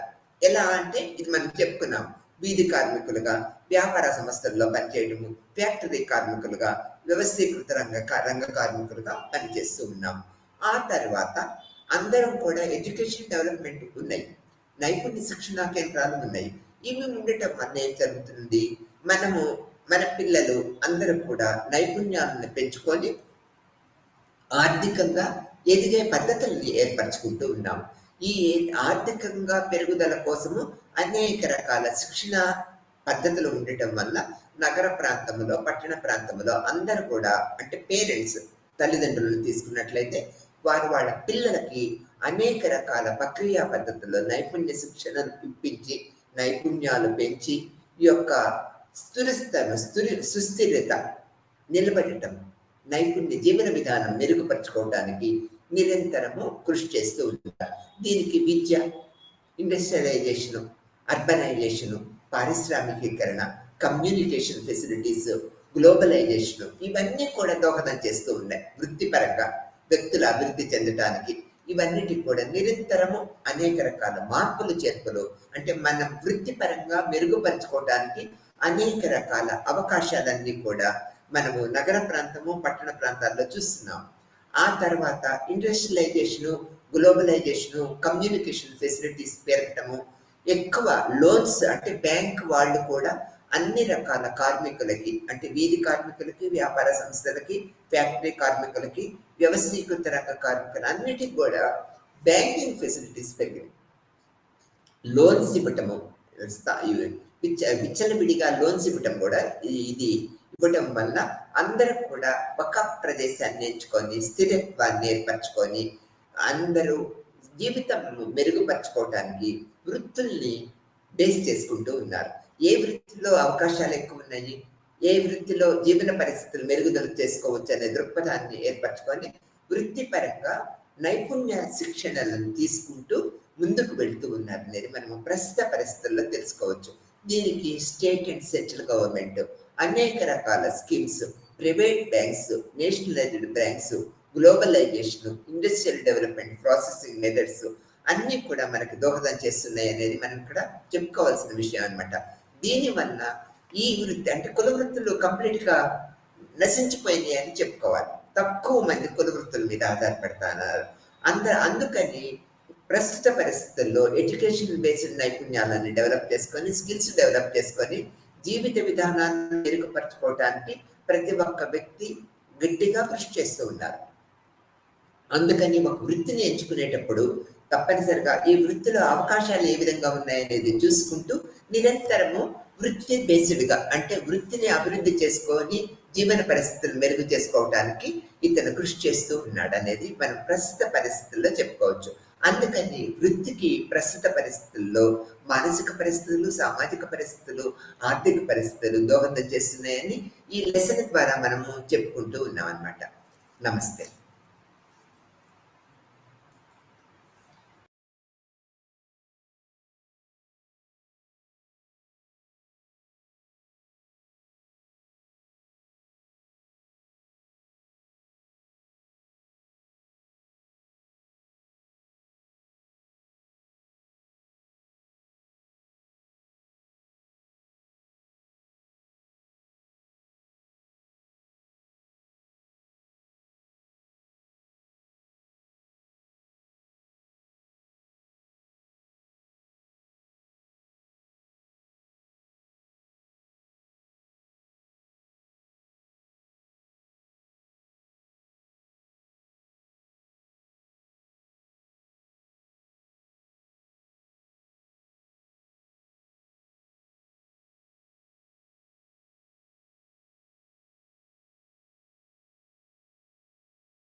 So today's topic of discussion is Unit 5. আজিৰ যোনটো বিষয় হয় টপিক সেইটো এডুকেশ্যন এণ্ড ফিলচফি অৰ্থাৎ শিক্ষা আৰু দৰ্শন। আৰু শিক্ষা আৰু দৰ্শনৰ এইটো টপিকত আমি বিভিন্ন ধৰণৰ দৰ্শনৰ তাৰ ধাৰণা ফিলচফি কনচেপ্ট তাৰ লগত বিভিন্ন ধৰণৰ সংজ্ঞা শিক্ষাৰ লগত কিদৰে ফিলচফি দৰ্শন জড়িত হৈ আছে আৰু বিভিন্ন দাৰ্শনিকে দিয়া নিজৰ মতামত শিক্ষা আৰু দৰ্শনৰ এই গোটেই বিষয়বস্তুখিনি আমি গোটেই ইউনিটটো ডিছকাছ কৰিম। আৰু এইটো ইউনিট 5ত ইন ডিটেইলছ আমি যেতিয়া ফিলচফি পঢ়োঁ আৰু শিক্ষা পঢ়োঁ আমি পোনপ্ৰথমে আমি দুটা ভাগত নিজৰ নিৰ্দিষ্ট অৰ্থ বেলেগ বেলেগ ভাগত আমি মিনিং পঢ়িম। তাৰপিছত আমি একেলগে কেনেকৈ এই দুটা বিষয়বস্তু জড়িত হৈছে এইখিনিৰ ওপৰত ডিছকাছ কৰিম। প্ৰথম আমি ফিলচফি অৰ্থাৎ ফিলচফি আমি যিহেতু এডুকেশ্যনৰ বেচিক কনচেপ্ট ইউনিট 1 কনচেপ্ট আৰু গোটেইখিনি ডিছকাছ কৰিছোঁ এডুকেশ্যন মানে কি হয়। ঠিক তেনেদৰে যেতিয়া আমি দৰ্শন বুলি কওঁ দৰ্শন কোনটো ভাষাৰ পৰা কোনটো ধৰণেৰে কিদৰে আহিছে আৰু দৰ্শন বুলি কোৱাৰ লগে লগে কোন দুটা বিষয় দৰ্শনৰ পৰা উৎপত্তি হৈছে সেইটোৰ লগতে আমি এই গোটেই ইউনিটটো আমি ডিছকাছ কৰিম। আমি যেতিয়া ফিলচফি বুলি কওঁ আমি ফিলচফি শব্দটো বা আমি দৰ্শন শব্দটো বিভিন্ন ধৰণৰ আমি ইউজ কৰোঁ। যেনেকৈ দৰ্শন শব্দটো আমি প্ৰথম যদি আমি কওঁ দৰ্শন শব্দটো গ্ৰীক শব্দ ফিল'ছৰ পৰা আহিছে। গ্ৰীক শব্দ ফিল'ছৰ পৰা আহিছে যাৰ অৰ্থ প্ৰেম আৰু ছফিয়া যাৰ অৰ্থ হৈছে জ্ঞান। জ্ঞানৰ পৰা উদ্ভৱ হৈছে। ঠিক তেনেকৈ আমি যদি আমি চাওঁ দৰ্শন শব্দটো গ্ৰীক শব্দ ফিল'ছ অৰ্থাৎ প্ৰেম আৰু ছফিয়া জ্ঞানৰ পৰা উদ্ভৱ হৈছে। ইয়াৰ অৰ্থ হৈছে জ্ঞানৰ প্ৰেম যাক আমি লাভ অফ উইজডম বুলি কওঁ। জ্ঞানৰ যিমানবোৰ জ্ঞানৰ দৰে একেই নহয় কিন্তু তাতকৈ বহুত বেছি হয়। এইটো অভিজ্ঞতাৰে আমি আমাৰ যিমানবোৰ আমাৰ গোটেই আমাৰ সম্পৰ্কিত আৰু জ্ঞানৰ অনুভূতি বহন কৰাৰ যিমানখিনি যোগ্য আছে ঠিক সেইকে আমি দৰ্শন বুলি কওঁ। প্লেটৰ যেতিয়া আমি গ্ৰেট ফিলচফাৰ প্লেটৰ কথা কওঁ যাক আমি গণৰাজ্য নামৰ কিতাপখনৰ এটা পৰ্যবেক্ষণ আছে যিয়ে এই বিশ্বাসক প্ৰতিফলিত কৰে যে দৰ্শন হৈছে জ্ঞানৰ প্ৰেম যি এজন মানুহক জ্ঞানী আৰু প্ৰেম বুদ্ধিমত্তাৰে আমাক প্ৰস্তুত কৰে আৰু তাৰ লগতে আমাক বিভিন্ন ধৰণৰ তেওঁ লিখিছিলে নিজৰ কিতাপখনত যে তেওঁ যাৰ সকলো ধৰণৰ জ্ঞানৰ সোৱাদ আছে আৰু যি শিকিবলৈ আগ্ৰহী হয় সদায় কেতিয়াও সন্তুষ্ট নহয়। তেওঁক কেৱল দাৰ্শনিক বুলি কোৱা হ'ব পাৰে। আমি তেওঁকে দাৰ্শনিক বুলি ক'ব পাৰোঁ যোনে he never satisfied with his own knowledge and he always wants to try finding something new and curiosity থাকে। ঠিক তেনেকৈ দৰ্শন শব্দটো এক নিৰ্দিষ্ট ধৰণে আমি যদি সংযোজিত কৰোঁ তেতিয়া এটা কঠিন হয় যিটো সাৰ্বজনীনভাৱে গ্ৰহণযোগ্য। দৰ্শনৰ বিভিন্ন অৰ্থ আছে।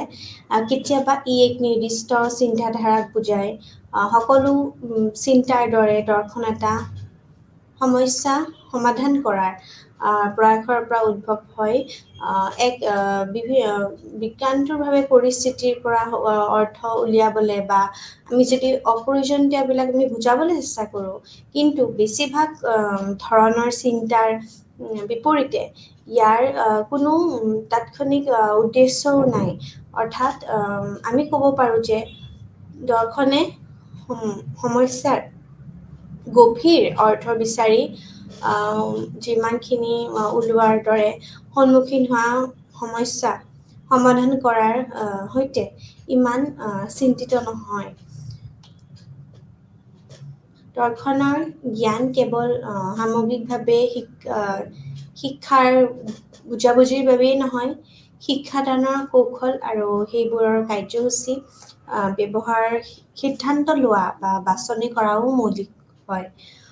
আমি যদি উদাহৰণস্বৰূপে লওঁ, এজন শিক্ষকে শ্ৰেণী এটাত যেতিয়া বৰ্গমূলৰ নীতিসমূহ শিকায় ছাত্ৰ ছাত্ৰীক, আপুনি দেখিব পাৰে যে শিক্ষকে ব্যৱহাৰ কৰাৰ পদ্ধতিসমূহ শিশুৰ বুজাবুজিৰ বাবে উপযুক্ত। শিক্ষকে এক উপযুক্ত শ্ৰেণীকোঠাৰ পৰিস্থিতিত সৃষ্টি কৰিবলৈ মানসিক পৰিস্থিতি জানে, কিন্তু তেওঁৰ প্ৰতিজন শিক্ষাৰ্থী আমি যদি বৰ্গশিপাৰ সৈতে জড়িত হওঁ, সমস্যা সমাধান কৰিবলৈ শিকোৱাত পৰ্যাপ্ত পৰিমাণে কৰিছে নেকি বাৰু? পাঠ্যক্ৰমত নিৰ্ধাৰিত যিমানবোৰ বিষয়বস্তু আছে প্ৰদান কৰাটো এজন শিক্ষকৰ কাম নেকি বাৰু? বা বিভিন্ন ধৰণে শিক্ষা মানুহৰ সকলো আচৰণতে উন্নত কৰাৰ এক উপায়। এইটো চিন্তা কৰাৰ বাবে এটা আৰ্হি হ'ব পাৰে নেকি বাৰু? ঠিক এনেকুৱা ধৰণৰ চিন্তা বিষয়বোৰ বা ই আমাক বিশ্বব্ৰহ্মাণ্ডৰ প্ৰকৃতি আৰু ইয়াৰ আমাৰ স্থান বুজোৱাত সহায় কৰিব পাৰিব জানো? এনেধৰণৰ প্ৰশ্নবোৰৰ আচলতে উত্তৰ দিবলৈ আমাৰ যিমানখিনি সাধাৰণ আৰু আমাৰ শৈক্ষিক দৰ্শনে বিশেষকৈ উত্তৰ দিবলৈ সাধাৰণতে চেষ্টা কৰে। আৰু তাৰ লগত বিশ্লেষণ আৰু সংৰক্ষণ যিমানখিনি হৈছে, দৰ্শনৰ দুটা মৌলিক কাৰ্য বুলি আমি ক'ব পাৰোঁ। প্ৰথমটো হৈছে আমি যেতিয়া কওঁ মহান যিমানখিনি আছে দাৰ্শনিকসকলে তাৰ ভিত্তিত নিৰ্ধাৰণ কৰে দৰ্শনৰ বিভিন্ন ধৰণৰ সংজ্ঞাসমূহ আগবঢ়াইছে। বেছিভাগ আমি আমাৰ প্ৰশ্নসমূহৰ লগত সম্বন্ধ কৰে আৰু এই প্ৰশ্নবোৰৰ উত্তৰ পাবলৈ বিভিন্ন ধৰণৰ প্ৰক্ৰিয়াবোৰো ব্যাখ্যা কৰে। আৰু সেয়েহে এইটো সঠিকভাৱেও কোৱা হয় যে যিজনে বহুতো প্ৰশ্ন কৰে, প্ৰশ্নবোৰৰ উত্তৰ পাবলৈ চেষ্টা কৰে আৰু উত্তৰবোৰত কেতিয়াও সন্তুষ্টি লাভ নকৰে, তেওঁ সঁচাকৈ দাৰ্শনিক হ'ব পাৰে। আমি যোনবোৰ সাধাৰণতে দাৰ্শনিক মানুহ হয় তেওঁলোক খুব বেছি চিন্তাত থাকে আৰু ইয়াৰ যিমানখিনি আমাৰ পৰিপ্ৰেক্ষিতত বিভিন্ন দাৰ্শনিকসকলে দিয়া দৰ্শনৰ কিছুমান সংজ্ঞা ইয়াত এইবাৰৰ অধীনত দিয়া হৈছে। আৰু এতিয়া আমি অকণমান মানে দৰ্শনৰ কিছু সংজ্ঞা আমি চাবলৈ চেষ্টা কৰিম, বুজিবলৈ চেষ্টা কৰিম। যেতিয়া দৰ্শনক গুৰুত্ব সহকাৰে লোৱা হয়, সদায় ধাৰণা কৰা হয় যে জীৱনৰ আচৰণক প্ৰভাৱিত কৰিব পৰা জ্ঞান প্ৰাপ্ত কৰাটো সূচায়। অভিজ্ঞতাৰে বিষয়ে সিদ্ধান্তৰ এটা আমি মানে তাৰ আমাৰ শৰীৰত গঢ়িত। এই বাক্যষাৰ জন ডিভিয়ে এই ডেফিনেশ্যনটো পুট কৰিছিলে। নেক্সট যোনটো ডেফিনেশ্যন সেইটো প্লেট'ই পুট কৰিছিলে, যিজনৰ সকলো ধৰণৰ জ্ঞানৰ সোৱাদ আছে আৰু যি শিকিবলৈ আগ্ৰহী আৰু কেতিয়াও সন্তুষ্ট নহয়, তেওঁৰ যিমানখিনি ন্যায় সন্দেহ ভাৱ থাকে দাৰ্শনিক বুলি কোৱা হ'ব পাৰে প্লেট'ই কোৱা এইষাৰ সংজ্ঞা। দেন নেক্সট হৈছে ইয়াৰ উত্তৰৰ বাবে মই এটা শাৰীত সীমাবদ্ধ আছিলোঁ নেকি? মই ক'ব লাগে যে দৰ্শন হৈছে সমালোচনাৰ এটা সাধাৰণ তত্ত্ব আৰু এইষাৰ কথা ডুকাছে কৈছিলে। দৰ্শন হৈছে পৃথিৱীৰে ব্যাখ্যা য'ত ইয়াক সলনি কৰিব পৰা যায়। আৰু উপযুক্ত যিমানখিনি সংজ্ঞা আছে তাৰ বিশ্লেষণ কৰিবলৈ আমি কিছুমান আমি বিন্দুবোৰত আমি উপনীত হ'ব পাৰোঁ যে দৰ্শনৰ নিৰ্দিষ্ট অভিজ্ঞতা বিশেষ পৰিস্থিতি আৰু পৰিস্থিতিৰ পৰা জন্ম হয়। সেয়েহে বিভিন্ন ব্যক্তিয়ে নিৰ্দিষ্ট পৰিস্থিতি আৰু পৰিস্থিতি অনুসৰি জীৱনৰ বিভিন্ন দৰ্শন গ্ৰহণ কৰে বা কৰি আহিছে, য'ত তেওঁলোকে তেওঁলোকৰ জীৱনৰ অতিবাহিত কৰিছিলে। দৰ্শনৰ এক গভীৰ জ্ঞানৰ কাম আছে আৰু ই এক আকৃতি প্ৰদানো কৰে। প্ৰতিটো শাখাৰ জ্ঞানৰ আধাৰণৰ বিশ্লেষণ বুলিও দৰ্শনক ক'ব পাৰি। বৈজ্ঞানিক অনুসন্ধান হৈছে দৰ্শনৰ আধাৰ আৰু দৰ্শনৰ বিজ্ঞানৰ সৈতে এক অন্তৰংগ সম্পৰ্ক আছে। আমি যেতিয়া অৱগত যে বিজ্ঞানে প্ৰকৃতি আৰু জীৱনৰ যিমানখিনি বাস্তৱতাৰ সৈতে সম্পৰ্কিত, অৰ্থাৎ আমি প্ৰাণী, আমাৰ যিমানখিনি উদ্ভিদ বা মানুহ হৈছে, সেই বাস্তৱবোৰে মানৱ জীৱনৰ আমাৰ যিমানখিনি আমাৰ অবিচ্ছেদ্য অংগ, এইবোৰ হৈছে শিশুটোৰ জ্ঞান আৰু অভিজ্ঞতা সৃষ্টি কৰা আধাৰ আৰু ই দৰ্শনৰ গঠন কৰিবলৈ আগবাঢ়ে।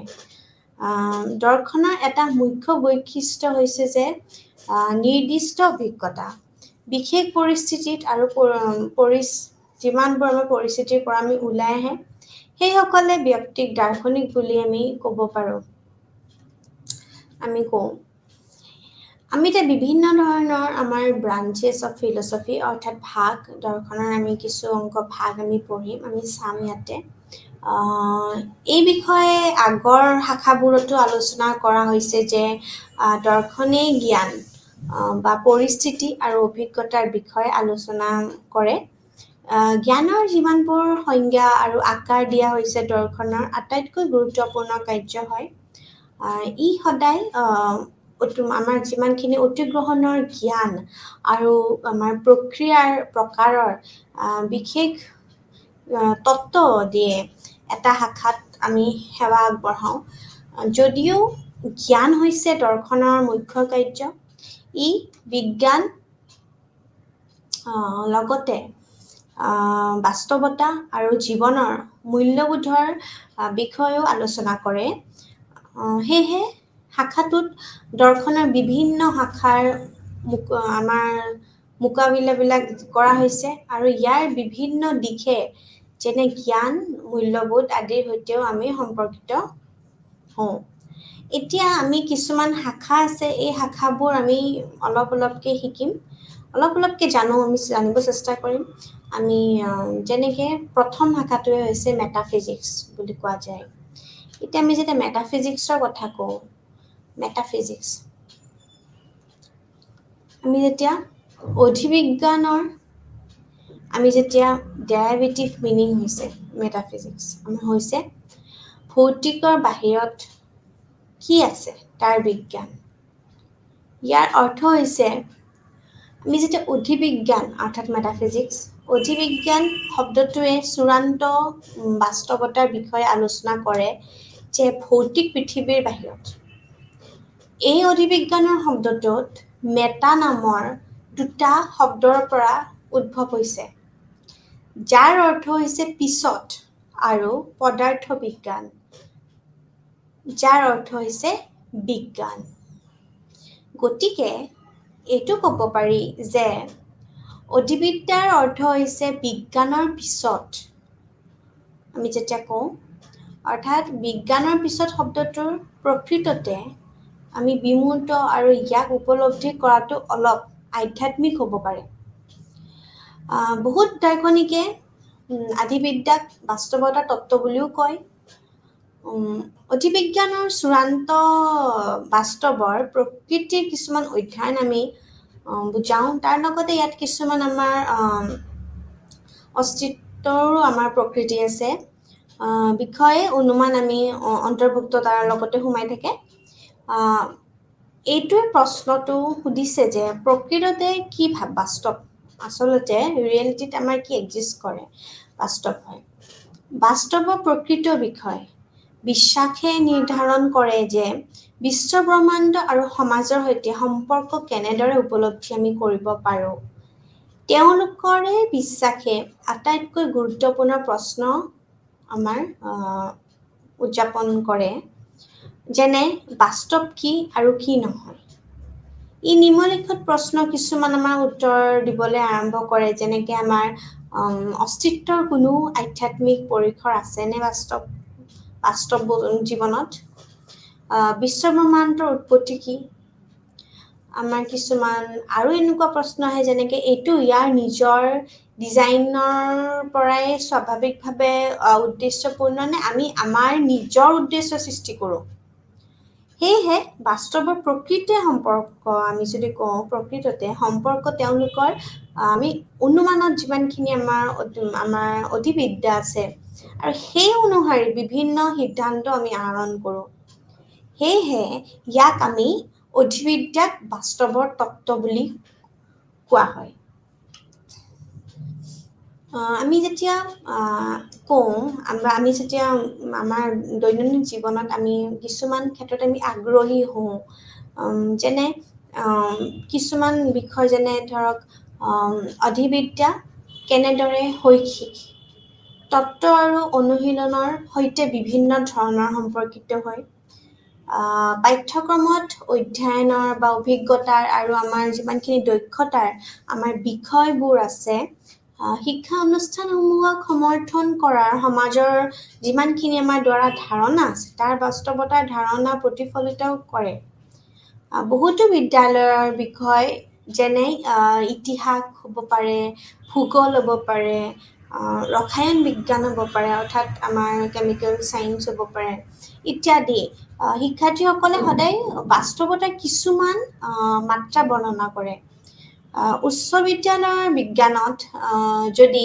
এজন শিক্ষাৰ্থীয়ে বিৱৰ্তনৰ ওপৰত আলোচনা আমাৰ যিমানখিনি সমাপ্ত কৰে আৰু সামগ্ৰিকভাৱে বিশ্বব্ৰহ্মাণ্ডৰ কোনো উদ্দেশ্য নাই ই অনুসৰণ কৰে যে তেওঁৰ জীৱনৰ অৰ্থ কেৱল তেওঁ আৰু তাই ব্যক্তিগতভাৱে প্ৰাপ্ত কৰা যিমানখিনি দৰেহে বুজাব আমি লাগে আকৌ ভূগোলত বিভিন্ন অঞ্চলত পৃথিৱীৰ উচ্চতা বতৰ আমি যাক ৱেডাৰ ক্লাইমেট কণ্ডিশ্যনছ কওঁ আৰু পৰিৱেশৰ যিমানখিনি যুগ আমি কৰোঁ বা বিভিন্ন ধৰণৰ ধৰক ভূমি ৰূপ হয় আৰু সেই ভূমি ৰূপত আমাৰ যিমানখিনি আমাৰ উপযুক্ত আদি ধাৰণাটো হৈছে আমাৰ যিমানখিনি অনুশাসনৰ জ্ঞানৰ আধাৰ কিন্তু কেতিয়াবা আমাৰ কি হয় যে আমি এই ভৌগোলিক পদাৰ্থ আমাৰ অস্তিত্ব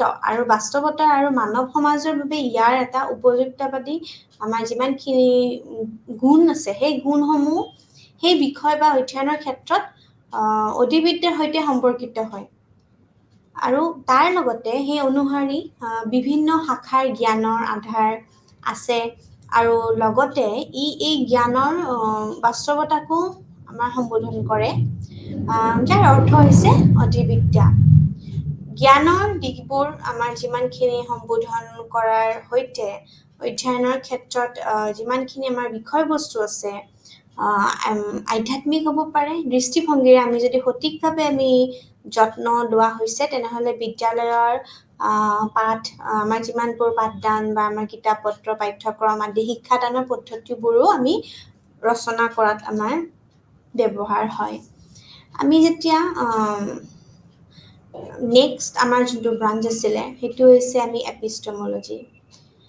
এপিষ্টমোলজি আমি যেতিয়া জ্ঞানৰ তত্ত্ব আমি ই এনে এটা দৰ্শনৰ এনে এটা শাখা যি জ্ঞান সদায় আহৰণৰ উৎপত্তিৰ ওপৰত গুৰুত্ব দিয়ে অৰ্থাৎ আমি এপিষ্টমোলজি আমি যেতিয়া আমি ইংৰাজীত কওঁ তেনেহ'লে it is a branch of study of knowledge মানে জ্ঞানৰ সদায় আহৰণ কৰাৰ উৎপত্তি বা আমাৰ তাৰ প্ৰকৃতি বা পদ্ধতি আৰু প্ৰক্ৰিয়াবোৰৰ ওপৰত অনুসন্ধান কৰে অৰ্থাৎ আমি ক'ব পাৰোঁ জ্ঞানৰ যিমানখিনি প্ৰকৃতি আছে আৰু আমাৰ যোগ্যতা আছে জ্ঞান আহৰণ কৰাত পদ্ধতিবোৰ ইত্যাদি এপিষ্টমোলজিৰ সেইখিনি অধীনত পৰে সেই ব্ৰাঞ্চখিনি এই বস্তুবোৰ মানে বেছি ডিল কৰে গতিকে দৰ্শনৰ এই শাখাটোৱে গুৰুত্বপূৰ্ণ প্ৰশ্নবোৰ কিছুমান বিবেচনা কৰে যেনে আমি কেনেকৈ জানিম আমি কি জানো হোৱাট উই ন' বা হাউ উইল ইউ ন' আমি বিশ্বৰ সমাজৰ বিষয়ে আমাৰ জ্ঞানক জানিবলৈ কেনে প্ৰক্ৰিয়াৰ ওপৰত আধাৰিত কৰোঁ বা আমি আমাৰ দাবীবোৰ সত্যৰ ওপৰত আধাৰিত কৰাৰ কৃতিত্ব কি আমাৰ জ্ঞানৰ যিমানবোৰ দাবী আছে ঈশ্বৰৰ প্ৰকাশ আছে অভিজ্ঞতামূলক প্ৰমাণ আছে বা ব্যক্তিগতভাৱে আমাৰ যিমানখিনি অভিজ্ঞতাৰ পৰা আহৰণ কৰা হৈছে নেকি তো এনেকুৱা ধৰণৰ প্ৰশ্নসমূহ সদায় এপিষ্টমোলজি ব্ৰাঞ্চটোৱে দৰ্শনৰ ডিল কৰে উপৰোক্তসকলে যিমানবোৰ আমাৰ প্ৰশ্নৰ আমাৰ জ্ঞানৰ আমাৰ অনুসৰণ সম্বোধন কৰে তথ্যবোৰ আমাৰ যিমানবোৰ আমাৰ পৰীক্ষা বা আমাৰ অনুসন্ধান আৰু পৰীক্ষা হৈছে জ্ঞানৰ আহৰণ কৰা প্ৰক্ৰিয়া যিবোৰ আমাৰ বিশেষকৈ আমাৰ বিজ্ঞানৰ অধীনত আহে সেয়েহে এপিষ্টমোলজিয়ে সদায় মেইন ডমেইন জ্ঞান আমাৰ জ্ঞানী দিশটো সম্বোধন কৰে চিত্ৰময় মুখ্য যিমানবোৰ আমাৰ বিশেষভাৱে তত্ত্ব আছে সেই শব্দবোৰৰ পৰা আমি দেখুৱাওঁ যদি আমি দেখাব মই এখন এতিয়া চাৰ্ট দেখুৱাইছোঁ আপোনালোকে মন কৰিব আমাৰ আচলতে আমি জ্ঞান যেতিয়া কওঁ আমাৰ নলেজটো একচুৱেলি আমি ক'ৰ পৰা পাওঁ যেতিয়া আমি নলেজ বা আমি যেতিয়া কওঁ কি যে আমি যেতিয়া কওঁ অৰিজিন অফ নলেজ বুলি তেতিয়া আমি এইখনে আমাৰ চাৰ্ট আছে এই চাৰ্টখন আপোনালোকে মন কৰিব মই এটা প্ৰত্যেকটো কি এনেকৈ যেতিয়া আমাৰ অবজেক্টিভিজম থাকে তেতিয়া আমাৰ অবজেক্টিভিজমে সদায় আমাক এম্পিৰিচিজম নলেজটো আমাক ডেভেলপ কৰাত ট্ৰাই কৰে আৰু এম্পিৰিচিজম সদায় আমাৰ প্ৰি কনচেপচুৱেল বা প্ৰি প্ৰচিডিউৰ নলেজ হয় ঠিক তেনেকৈ pragmatism is also' a branch of philosophy আৰু এই অবজেক্টিভিজম প্ৰেগমেটিজম আৰু ইণ্টাৰপ্ৰিটিভিজমে সদায় জ্ঞানৰ আহৰণৰ ওপৰত গুৰুত্ব দিয়ে একুৱাৰিং নলেজৰ ওপৰত যেনেকৈ প্ৰেগমেটিজমে সদায় একুৱাৰিং নলেজৰ ওপৰত গুৰুত্ব দিয়ে আৰু প্ৰেগমেটিজমে হৈছে এটা আমাৰ প্ৰচিডিউৰেল নলেজ হয় আৰু যেতিয়া আমি ইণ্টাৰপ্ৰিট কৰোঁ তেতিয়া আমি কনষ্ট্ৰাক্টিভ থিংকিং বা আমাৰ কনষ্ট্ৰাক্টিভিটিজমৰ ওপৰত গুৰুত্ব দিয়ে আৰু সেই লাষ্টত আমাৰ যাৰ ফলত আমাৰ কনষ্ট্ৰাক্টিভ নলেজটো আমি এজ এ ৰিজাল্ট আমি দেখিবলৈ পাওঁ চ' এইখন চাৰ্ট হৈছে আমি এপিষ্টমলজিকেল নলেজ অৰ্থাৎ এপিষ্টমলজিকেল যেতিয়া আমি আমাৰ জ্ঞানৰ ওপৰত চাওঁ তেতিয়া আমি টাৰ্মছবোৰ আমি পাওঁ আমি জ্ঞান আমাৰ ক'ৰ পৰা আহিছে যেতিয়া আমি অবজেক্টিভিটি আৰু প্ৰেগমেটিজম আৰু ইণ্টাৰপ্ৰিটিভিজমৰ ওপৰত আমি চাওঁ তেতিয়া আমি সদায় বুজোঁ যে আমাৰ জ্ঞানৰ মেইন ডমেইন আমি এই তিনিটা পাওঁ আৰু আল্টিমেটলি আমাৰ তিনিটা ষ্টেজ অফ নলেজত আমি ৰিফ্লেক্ট কৰে এটা হৈছে প্ৰি প্ৰচিডিউৰেল নলেজ দেন হৈছে procedural knowledge and ultimately it leads to constructive knowledge আৰু এই চাৰ্টখনেদি আমি খুব ক্লিয়াৰলি বুজি পাওঁ এতিয়া আমি যদি কওঁ এপিষ্টমলজি শব্দটোৰ বৰ্ণনা সকলো শাখাতে আছে আৰু আমি প্ৰায়ে কওঁ যে আমি অনুশাসনমূলক জ্ঞান আছে ইয়াৰ অৰ্থ হৈছে প্ৰতিটো শাখাত কিছুমান নীতি আৰু জ্ঞানৰ তত্ত্বৰ সৈতে এক জ্ঞানৰ আধাৰো থাকে আৰু উদাহৰণস্বৰূপে আমি যেতিয়া মনোবিজ্ঞান অৰ্থাৎ সাইকোলজি আমাৰ কিছুমান নীতি আৰু তত্ত্ব আছে একেদৰে শিক্ষাৰ ক্ষেত্ৰতো আমাৰ বহুতো শিক্ষামূলক নীতি আছে যি আমাক ধাৰণাটো সদায় বুজাই উপযুক্ত আমাৰ শিক্ষা বিজ্ঞানৰ ব্যৱহাৰ কৰি আৰু সেই ধাৰণাটোৱে শিকোৱাত সহায় কৰে উদাহৰণস্বৰূপে শিক্ষাদান আৰু শিক্ষাৰ পদ্ধতিৰ সৈতে এপিষ্টমলজি আমাৰ যিমানবোৰ আমাৰ সম্পৰ্কিত আছে এজন যেতিয়া আমি আইডিয়েলিষ্টে সেই জ্ঞান ধাৰণাৰ ওপৰত আধাৰিত কৰি ৰাখিব পাৰে যিবোৰ আমাৰ মনত থাকে কিন্তু ব্যক্তিজনে আমাৰ বা ব্যক্তিগতভাৱে আমাৰ নাজানে আদৰ্শবাদী এজন বা আইডিয়েলিষ্ট বুলি কওঁ আদৰ্শবাদী এজন যেতিয়া আমি উপযুক্ত শৈক্ষিক পদ্ধতি হ'ব পাৰে তেওঁ সদায় সক্ৰেটিক আমাৰ যিমানবোৰ সংলাপ য'ত শিক্ষকে আমাৰ যিমানখিনি আগশাৰীৰ প্ৰশ্ন আছে সেইবোৰ সুধি ছাত্ৰজনে সদায় আমাৰ যিমানখিনি আমাৰ চেতনালৈ আমাৰ সপ্ত ধাৰণা আনিবলৈ চেষ্টা কৰে যদিও অস্তিত্ববাদীয়ে আমাৰ দাবী কৰে যে আমি যি বিশ্বাস কৰিব বিচাৰোঁ তাক বাছনি কৰি আমি আমাৰ নিজৰ জ্ঞান সৃষ্টি কৰোঁ সেয়েহে জ্ঞানৰ আধাৰ অবিহনে আমি কেতিয়াও এটা অনুশাসনৰ অস্তিত্ব সেই শাখাতে নতুন জ্ঞান আমি আহৰণ কৰাৰ সৃষ্টি কৰাত পদ্ধতি আৰু আমাৰ যিমানখিনি অনুশালীন কোৱা বুলি আমি কঠিন হিচাপে আমি লওঁ কঠিন হ'ব পাৰে আৰু এপিষ্টমলজিকেল আমাৰ দৰ্শনে সদায় এইটো গুৰুত্ব দিয়ে যে আমাৰ আমাৰ যিমানখিনি মানে আমাৰ প্ৰভাৱ আছে বা আমাৰ যিমানখিনি বিচাৰে যে মানে আমি প্ৰত্যেক বস্তু আমি বাছনি কৰোঁ আৰু নিজৰ জ্ঞানতে সৃষ্টি কৰে এই ওপৰত গুৰুত্ব দিয়ে। নেক্সট ব্ৰাঞ্চ আমাৰ আছে এক্সিঅ'লজি, যাক আমি এক্সিঅ'লজি হৈছে দৰ্শনৰ অন্যতম শাখা যিয়ে নীতি বা মূল্যবোধৰ তত্ত্ব হিচাপে আমাৰ সংজ্ঞাত আমাক দিয়ে। বা আমি যেতিয়া কওঁ কি যে এক্সিঅ'লজিৰ উপবিভাজন হৈছে নৈতিকতা আৰু আমি যেতিয়া আমি নান্দনিকতা বুলি কওঁ, আমাৰ যাক মৰেলিটি থাকে, নৈতিকতা হৈছে নৈতিক মূল্যবোধ, আৰু আমি যেতিয়া কওঁ আচৰণ দাৰ্শনিকৰ অধ্যয়ন, সৌন্দৰ্য আৰু কলাৰ ক্ষেত্ৰত মূল্যবোধৰ অধ্যয়নৰ সৈতে আমি সদায় আমাৰ যিমানখিনি নান্দনিক সম্পৰ্কীয় আছে কিছুমান বিদ্যালয়ৰ বিষয়ে আমাৰ যেনে কলা, নাটক, সংগীত বা আমাৰ নৃত্য আদিয়ে সদায় নান্দনিক বোধ পুনৰ কৰে মানৱ জীৱনৰ, আমাৰ বা অসম আমাৰ যিমানখিনি সুসংগত আমাৰ যিমানখিনি সন্তুলিত আৰু সুন্দৰ কৰি তোলে। গতিকে এফালে য'ত অধিবিদ্যাই বাস্তৱবোৰ বা বাস্তৱতাৰ প্ৰকৃতি বৰ্ণনা কৰিবলৈ চেষ্টা কৰে বা আমাৰ যিমানখিনি আমাৰ বিজ্ঞান আছে, নৈতিকৰ আচৰণ আৰু আমাৰ সৌন্দৰ্যৰ অনুশাসন, বিদ্যালয়ৰ পৰিৱেশ, শিক্ষাৰ্থী শিক্ষকৰ সম্পৰ্কে আদিকৈ প্ৰভাৱিত কৰে। আৰু এক্সিঅ'লজি মুখ্যতে জ্ঞানৰ প্ৰভাৱাত্মক ক্ষেত্ৰত সৈতে আমাৰ সদায় সম্পৰ্কিত হৈ থাকে। সাধাৰণতে শিক্ষাৰ প্ৰণালী আৰু পাঠ্যক্ৰমৰ ৰচনা, বিকাশ আৰু নিৰ্দিষ্টভাৱে লেনদেনত দেন আমি যেতিয়া কওঁ এক্সিঅ'লজি এক অতি গুৰুত্বপূৰ্ণ ভূমিকা পালন কৰে।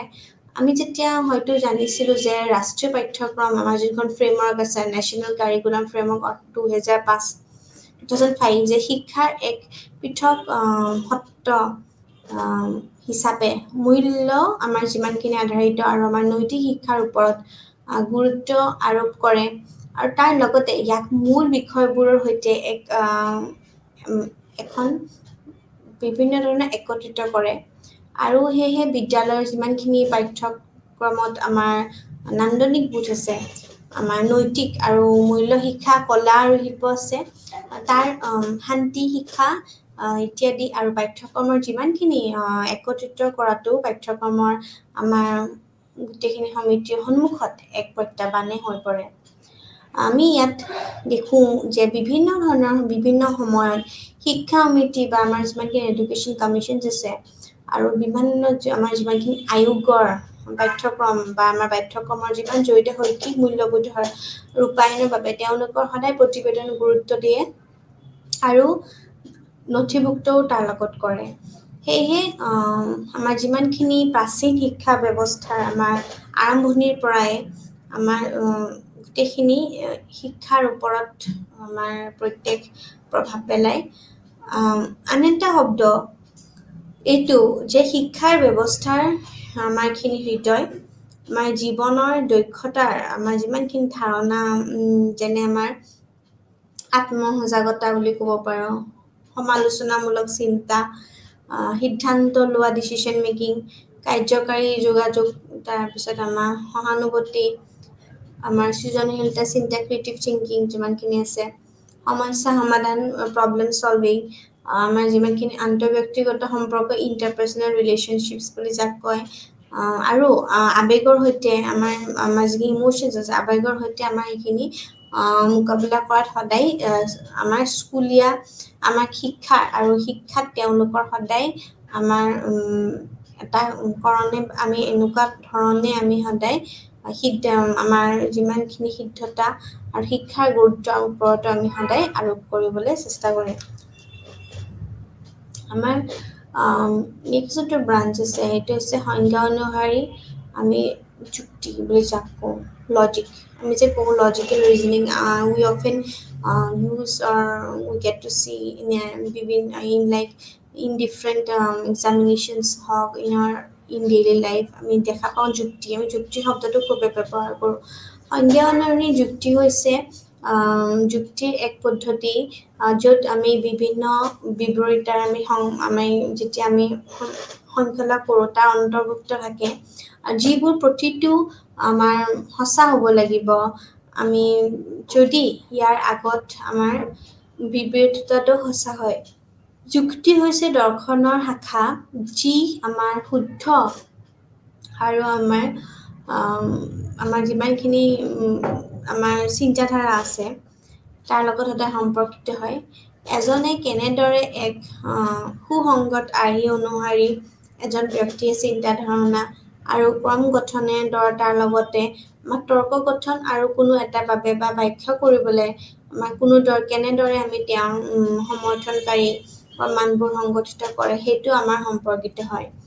যুক্তিৰ দুটা মুখ্য আৰ্হি হ'ল আমাৰ যিমানখিনি কৰ্তন আৰু আমাৰ আমি যেতিয়া অন্তৰ্ভুক্তি কৰোঁ আমি কৰ্তনত বা এজনে সাধাৰণতে আমি যেতিয়া বিবৃতি বা নীতিৰ পৰা নিৰ্দিষ্ট কেছ বা উদাহৰণলৈ যায় আনহাতে অন্তৰ্ভুক্তিৰ আমাৰ সময়তো এজনে নিৰ্দিষ্ট উদাহৰণৰ পৰা সাধাৰণসকলে আমাৰ আগবাঢ়ে অৰ্থাৎ তত্ত্ব বা নীতি প্ৰতিষ্ঠা কৰাটো উদাহৰণ হয় সকলো পুৰুষ বা আমাৰ নশ্বৰ আমাৰ যেনেকৈ আমি কওঁ অল মেন আৰ মৰ্টেল ঠিক তেনেকৈ ৰোহিত এজন মানুহ সেয়েহে ৰোহিত নশ্বৰ অল মেনছ আৰ মৰ্টেল চ' ৰাম ইজ মেন চ' হি ইজ মৰ্টেল যাক আমি কওঁ আৰু কৰ্তনমূলক নীতিত আমি যেতিয়া আমি সাধাৰণভাৱে আমি বিবৃতিৰ পৰা সকলো পুৰুষ নশ্বৰ নিৰ্দিষ্ট ঘটনালৈ যাওঁ ৰোহিত এজন পুৰুষ সেয়েহে ৰোহিত নশ্বৰ ইমৰ্টেল হয় চ' আবেদনমূলক নীতিৰ উদাহৰণ আমি যেনেকৈ ৰোহিত নশ্বৰ অংকিত নশ্বৰ লোক নশ্বৰ ইত্যাদি আমি এলেক্স নশ্বৰ আমি হৰজিত নশ্বৰ আমি বিভিন্ন ধৰণৰ উপৰোক্ত নিৰ্দিষ্ট আমি উদাহৰণৰ বাবে বুজাই যে তেওঁলোক মানুহ সেয়েহে আমি ক'ব পাৰোঁ যে সকলো মানুহ নশ্বৰ অল মেনছ আৰ মৰ্টেল আৱেগিক নীতিত ব্যক্তিজনে নিৰ্দিষ্ট উদাহৰণ বা ঘটনা বা পৰিস্থিতিৰ পৰাহে বৃহত্তৰ সাধাৰণ আমাৰ যিমানবোৰ আছে তালৈকে আমি বুজাব পাৰোঁ আমি যেতিয়া শিক্ষা আৰু দৰ্শনৰ মাজৰ সম্পৰ্ক চাওঁ আলোচনা কৰাৰ আগতে আমি সদায় শিক্ষাৰ ধাৰণাটো আমি বুজি পাওঁ আমি যেতিয়া ইতিমধ্যে এক পাঠ্যক্ৰমৰ আমি যেতিয়া চাওঁ যে শিক্ষাৰ ধাৰণা প্ৰকৃতি অধ্যয়ন কৰোঁ আমি প্ৰথম ইউনিটতে আমি চাইছিলোঁ ধাৰণাটোতো আমি আমি যেতিয়া চাইছিলোঁ ব্যক্তিগত কৰিবলৈ কিছু আমি ক'ব পাৰোঁ যে শিক্ষা শব্দটো লেটিন এটা শব্দৰ পৰা এডুকেয়াৰ বা আমি এডুচেয়াৰ বা আমি এডুকেটামৰ পৰা আহৰণ কৰা হৈছে কওঁ তেতিয়া আমি এডুকেয়াৰ শব্দটোৰ অৰ্থ হৈছে পুষ্টিকৰ আৰু ডাঙৰ কৰা নাৰিষ্ট এডুচেয়াৰ শব্দটো ঠিক তেনেকৈ হৈছে কি যে আমি কেনেকৈ আগুৱাই যোৱা টু গ' আহেড বা আমি কেনেকৈ বস্তুটো আমি আঁকিবলৈ এডুকেটামৰ শব্দটো ঠিক তেনেকৈ এটা ৰচনা কৰা অৰ্থাৎ ই আৰু ডিউকৰ পৰা আহিছিলে ইয়াত ই মানে ভিতৰৰ পৰা বাহিৰলৈ আৰু যেতিয়া আমি ডিউকৰ কথা কওঁ তেতিয়া আমি লোচনৰ অৰ্থ হৈছে আমি বিকাশ বা প্ৰগতিৰ কথাই কওঁ সেয়েহে আমি ক'ব পাৰোঁ যে শিক্ষাৰ অৰ্থ হৈছে ব্যক্তি বা সদৰৰ ব্যক্তিগতভাৱে সম্পূৰ্ণ বিকাশৰ ওপৰত সৰ্বশ্ৰেষ্ঠ পুষ্টি বা ডাঙৰ কৰা বুজায় তাৰ লগতে অৰ্থাৎ এইটোও ক'ব পাৰি যে শিক্ষাৰ ফলত ব্যক্তিগত আমাৰ যিমানখিনি আমাৰ শিশু আছে তেওঁৰ অভিজ্ঞতাৰ পৰা জানিবলৈ পৰা যায় এই উপৰোক্ত আৰু এইটো ক'ব পাৰি যে শিক্ষাৰ শব্দটোৰ অৰ্থ হৈছে আমি যেতিয়া শিশুটোৱে সিহঁতক ভিতৰৰ পৰা বাহিৰৰ ফাললৈ যোৱাৰ বিকাশ আৰু প্ৰগতি দিয়ে উদাহৰণস্বৰূপে আমি জানো যে প্ৰতিজন ব্যক্তিৰ কিছুমান আমাৰ এনেকুৱা ধৰণৰ আমাৰ সামৰ্থ্য থাকে য'ত আমাৰ অভিজ্ঞতা আৰু বুজাবুজি আছে ঠিক তেনেকৈ শিক্ষাই আমাক সদায় ব্যক্তিজনৰ সেই আমাৰ যিমানখিনি আমাৰ সমৰ্থৰ আমাৰ যিমানবোৰ চিনাক্ত কৰাত আৰু সুযোগ প্ৰদান কৰাত কৰি আৰু ব্যক্তিৰ সুবিধা প্ৰদান কৰি ইয়াক সদায় পোহৰলৈ এবাৰ অনাটোত সহায় কৰে। অৰ্থাৎ শিক্ষা আৰু দৰ্শনৰ মাজৰ সম্পৰ্কে আমি যেতিয়া চাওঁ তেতিয়া আমি বুজিবলৈ পাওঁ যে শিক্ষাৰ মুখ্য আমাৰ যিমানবোৰ দিশ আছে সেইবোৰ প্ৰতি লক্ষ্য ৰাখি দুয়ো আমি শাখাৰ পৰা আমি মাজৰ সম্পৰ্কে অৰ্থাৎ শিক্ষা পাঠ্যক্ৰম শিক্ষাদানৰ পদ্ধতি আৰু যিমানখিনি আমাৰ সম্পৰ্কৰ প্ৰতি লক্ষ্য ৰাখি আমি বিভিন্ন ধৰণৰ বিতংভাৱে আমি বুজি পোৱাটো ভাল হয়। আৰু যেতিয়া আমি শিক্ষা আৰু দৰ্শনৰ সম্পৰ্ক আমি পঢ়োঁ দৰ্শন আৰু শিক্ষাৰ মাজত সদায় পৰিপূৰক আৰু অবিচ্ছেদ্য সম্পৰ্ক আছে। আৰু শিক্ষাৰ ক্ষেত্ৰত ইয়াক বাৰে বাৰে ৰূপায়ণ কৰাৰ বা শৈক্ষিক আলোচনা বিভিন্ন দাৰ্শনিক তত্ত্ব আৰু নীতি বিকাশত কৰাটো ব্যৱহাৰ কৰা হৈছে। সেইটো সঠিকভাৱে আমি কোৱা যায় যে দৰ্শন হৈছে জ্ঞানৰ বিকাশ আৰু আমি যেতিয়া তাত্ত্বিক অংশ কওঁ আৰু শিক্ষা হৈছে শিক্ষাৰ্থীসকলৰ মাজৰ সেই জ্ঞান আমি কাৰ্যকৰী কৰা ব্যৱহাৰ কৰাৰ লগত আমি কাৰ্য অংশ আমি কওঁ। দৰ্শন হৈছে মানৱ জীৱনৰ বিকাশৰ মাধ্যম। দৰ্শনেই মানৱ জীৱনৰ লক্ষ্য নিৰ্ধাৰণ কৰে আৰু শিক্ষাই এই লক্ষ্যবোৰৰ প্ৰাপ্ত কৰাত অৰ্থ হিচাপে ভূমিকা পালন কৰে। দৰ্শন আৰু শিক্ষাৰ দুয়োটাই আমি যেতিয়া অবিচ্ছেদ্য আমি ভাবে আৰু বা আমি পাৰম্পৰিকভাৱে আমি যেতিয়া সম্পৰ্কিত হওঁ আমি যেতিয়া J.S. ৰুছৰ মতে দৰ্শন আৰু শিক্ষা এইটো মুদ্ৰাৰ কোনো দিশৰ দৰে নহয়। এটা আনজনে বুজাইছে যে আগৰটো হৈছে জীৱনৰ চিন্তাশীল দিশ আনহাতে পিছৰটো হৈছে সক্ৰিয় দিশ। যেতিয়া আমি যেতিয়া কওঁ কি যে দৰ্শনৰ চিন্তা কৰি আছোঁ জীৱনৰ প্ৰক্ৰিয়া আৰু শিক্ষা চিন্তা প্ৰক্ৰিয়াটো আমাৰ বাস্তৱায়িত কৰাৰ বাবে কাৰ্যসূচী অংশ। শৈক্ষিক আমাৰ যিমানবোৰ সমস্যা আছে সেইবিলাকৰ আমাৰ শৈক্ষিক আলোচনাটো আমাৰ আৱিষ্কাৰ কৰা হয় আৰু ইয়াক আমি সদায় আমাৰ যোনবোৰ আমাৰ থিয়ৰিজ আছে সেইবোৰ আমি কৰিবলৈ আৰু তাৰ লগত আমাৰ যিমান আমাৰ সাধাৰণভাৱে আমি আগবাঢ়ি যোৱাৰ দৰ্শনৰ হৈছে ইয়াৰ কোনো প্ৰকাৰৰ সম্পৰ্ক আছে। আমি যেতিয়া কওঁ এডুকেশ্যনেল ফিলচফি সেয়েহে শৈক্ষিক উদ্দেশ্য প্ৰণালী সংগঠন আৰু শিক্ষণৰ পদ্ধতি যিমানবোৰ আছে বুজি পোৱাৰ আগতেই দৰ্শন বুজি পোৱাটো গুৰুত্বপূৰ্ণ। দৰ্শন আৰু শিক্ষাৰ মাজত সম্পৰ্ক আমি যেতিয়া স্থাপন কৰি আমি যেতিয়া কওঁ কি যে তেওঁৰ শিক্ষাৰ নীতি নামৰ কিতাপখন নিম্নলিখিত আমি কিছুমান কথাত ক'ব পাৰোঁ যেনেকৈ আমি দৰ্শনে প্ৰকৃত আমাৰ যিমানবোৰ আমাৰ গন্তব্য স্থান আছে নিৰ্ধাৰণ কৰে যাৰ প্ৰতি শিক্ষাৰ লক্ষ্য আছে। দৰ্শনে জীৱনৰ লক্ষ্য নিৰ্ধাৰণ কৰে যে আমি এইমছ অফ এডুকেশ্যন বুলি কওঁ আৰু লক্ষ্য প্ৰাপ্ত কৰাৰ বাবে শিক্ষাৰ বাবে উপযুক্ত আৰু কাৰ্যকৰী নিৰ্দেশনাৰ লগতে ইয়াৰ লগত আমাৰ তত্ত্বাৱধান প্ৰদান কৰে। দৰ্শনে শিক্ষাৰ নীতি আৰু তত্ত্ব প্ৰদান কৰাৰ আনহাতে আমাৰ যিমানখিনি শিক্ষাই শিকোৱা আৰু শিকাৰ প্ৰক্ৰিয়াত সেই নীতি আৰু তত্ত্ববোৰ ৰূপায়ণ কৰে যাক আমি মেথডছ অফ টিচিং বুলি কওঁ। প্ৰকৃততে শিক্ষা কেৱল এটা প্ৰকৃত দৰ্শন বা আমি দ্বাৰা হয় বুলি ব্যৱহাৰযোগ্য। দৰ্শনে শিক্ষাৰ বিভিন্ন দিশ যেনে শিক্ষাদান পদ্ধতি মেথডছ অফ টিচিং শিক্ষাদানৰ নীতি প্ৰিন্সিপলছ অফ টিচিং কাৰিকুলাম পাঠ্যক্ৰম অৰ্থাৎ আৰু শিক্ষক আৰু শিক্ষাৰ্থীৰ ভূমিকাও নিৰ্ধাৰণ কৰে role of teacher and students. দৰ্শন আৰু শিক্ষা হৈছে এটা মুদ্ৰাৰ দুটা দিশৰ দৰে। Two sides of the same coin বুলি যাক কওঁ। একেটা বস্তুৰ বিভিন্ন দৃষ্টিভংগী উপস্থাপন কৰে আৰু সেইটো আমি আনটোৱে সদায় ইটোৰ লগত বুজাই বা ৰিলেট হৈ আছে। মহান দাৰ্শনিকসকলে সকলো সময়তে মহান শিক্ষাবিদ যেনে প্লেটো, দেন ডুবি, ৰুছো, মহাত্মা গান্ধী এণ্ড অৰবিন্দ এইসকলে শিক্ষা হৈছে দৰ্শনৰ যেনেকে জেন এডামছে কৈছিলে, জন এডামছে গতিশীল দিশ কিয়নো শিক্ষাই দৰ্শনৰ ধাৰণাবোৰ কাৰ্য আৰু অনুশীলন কৰাৰ ৰূপান্তৰ কৰে।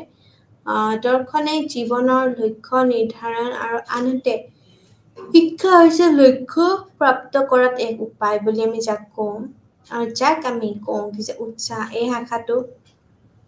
আৰু আমি আমাৰ যিমানখিনি আমাৰ সমসাময়িক ভাৰত আৰু শিক্ষা আছে এইখিনি আমাৰ তাৰ পৰা আমি লোৱা আমি এইখিনি বস্তু আমি ইয়াতে ৰেফাৰেঞ্চ হিচাপে আমি পুট কৰিব পাৰোঁ।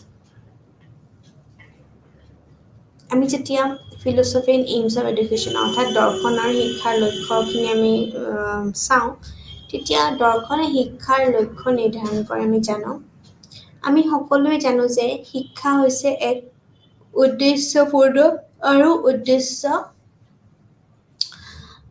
কাৰ্যকলাপ হয়। শিক্ষাৰ লক্ষ্যবোৰ জীৱনৰ লক্ষ্যৰ সৈতে সম্পৰ্কিত আছে।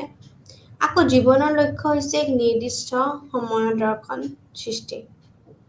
ছাক্সেনা 2009 চনত এখন কিতাপত লিখিছিলে, সেয়েহে শিক্ষাৰ লক্ষ্য দৰ্শনৰ পৰা আমি নিৰ্ধাৰণ কৰা হয়। আমি আমাৰ জীৱনৰ লক্ষ্য অনুসৰি শিক্ষাৰ লক্ষ্য প্ৰস্তুতি কৰোঁ আৰু জীৱনৰ লক্ষ্য জীৱনৰ দৰ্শনৰ ওপৰত বাহিৰত নাযায়। সেয়েহে যেতিয়া আমি জীৱনৰ আমাৰ পৰিৱৰ্তনৰ লক্ষ্য হয় শিক্ষাৰ লক্ষ্যও সেই অনুসৰি সলনি হয়। উদাহৰণস্বৰূপে যেতিয়া আমাৰ জীৱনৰ লক্ষ্য হৈছে জীৱিকাৰ ব্যৱস্থা কৰা আৰু সমাজত থকা, সেয়েহে শিক্ষাৰ লক্ষ্য সেই প্ৰয়োজনীয়তাবোৰ পূৰণ কৰাৰ বাবে নিৰ্ধাৰণ কৰা হয় আৰু সেই অনুসৰিয়ে শিক্ষাই দক্ষ আমাৰ যিমানবোৰ ব্যক্তিসকলৰ কামৰ পৃথিৱীত স্কিলছ বুলি যাক কয় নিজকে জড়িত কৰিবলৈ আৰু তেওঁলোকৰ আমাৰ যিমানখিনি জীৱিকাৰ বাবে উপাৰ্জন কৰিবলৈ সদায় প্ৰস্তুত কৰে। সেয়েহে বিভিন্ন সময়ত দাৰ্শনিক আৰু শিক্ষাবিদসকলে জীৱনৰ লক্ষ্য বিষয়ে চিন্তিত আৰু সেই অনুসৰিয়ে শিক্ষাৰ লক্ষ্য আৰু ৰূপায়ণ কৰা হৈছে। এতিয়া আমি যেতিয়া হয়তো আমাৰ ইয়াক জীৱনৰ লক্ষ্য আৰু আগৰ সময়ত অৰ্থাৎ প্ৰাচীন আৰু আমাৰ মধ্যযুগত এনচিয়েণ্ট এণ্ড মেডিভেল যুগত বা আমাৰ বৰ্তমান আধুনিক আমাৰ মডাৰ্ণ সময়ত প্ৰচলিত শিক্ষাৰ লক্ষ্যসমূহ সম্পৰ্কে আমি কৰিব পাৰোঁ। এতিয়া আমি আধুনিক সময়ত যেতিয়া আমি বিজ্ঞান আৰু প্ৰযুক্তিৰ বিকাশ আমি চাওঁ তেতিয়া আমি কওঁ যে আমাৰ যিমানখিনি বৰঞ্চ ই আমাৰ বৰ্তমান সময়ত আমাৰ ব্যক্তিজনৰ জীৱন আৰু শিক্ষাৰ লক্ষ্যৰ প্ৰতিফলন হৈ পৰে। ইয়াৰ উপৰিও দৰ্শনৰ বিভিন্ন বিদ্যালয়ৰ শিক্ষাৰ লক্ষ্য যেনে আদৰ্শবাদ প্ৰকৃতিবাদ, আদৰ্শবাদ হৈছে আইডিয়েলিজম, প্ৰকৃতিবাদ হৈছে নেচাৰেলিজম, দেন ব্যৱহাৰবাদ বা আমাৰ বাস্তৱবাদ আমাৰ ইত্যাদি পৃথক আমাৰ কিয়নো এই চিন্তাধাৰাৰ পৰা আমি দাৰ্শনিক সদায় নীতিবোৰ পৃথক হয়। আমি যেতিয়া বিভিন্ন খণ্ডৰ পৰৱৰ্তী আমি এককভাৱে আমি দৰ্শনৰ বিভিন্ন ধৰণৰ বিদ্যালয় বা আমাৰ যিমানবোৰ তেওঁলোকৰ শিক্ষাৰ লক্ষ্য আছে বিষয় এই বিৱৰণে অধ্যয়ন কৰিব পাৰি। সেয়েহে বিভিন্ন সময়ত আমাৰ শিক্ষাৰ লক্ষ্য যিমানখিনি আছে বেলেগ আছিলে, যিকোনো আমাৰ সময়ছোৱাতে আমাৰ সমাজৰ জীৱন দৰ্শনেও বেলেগ আছিলে।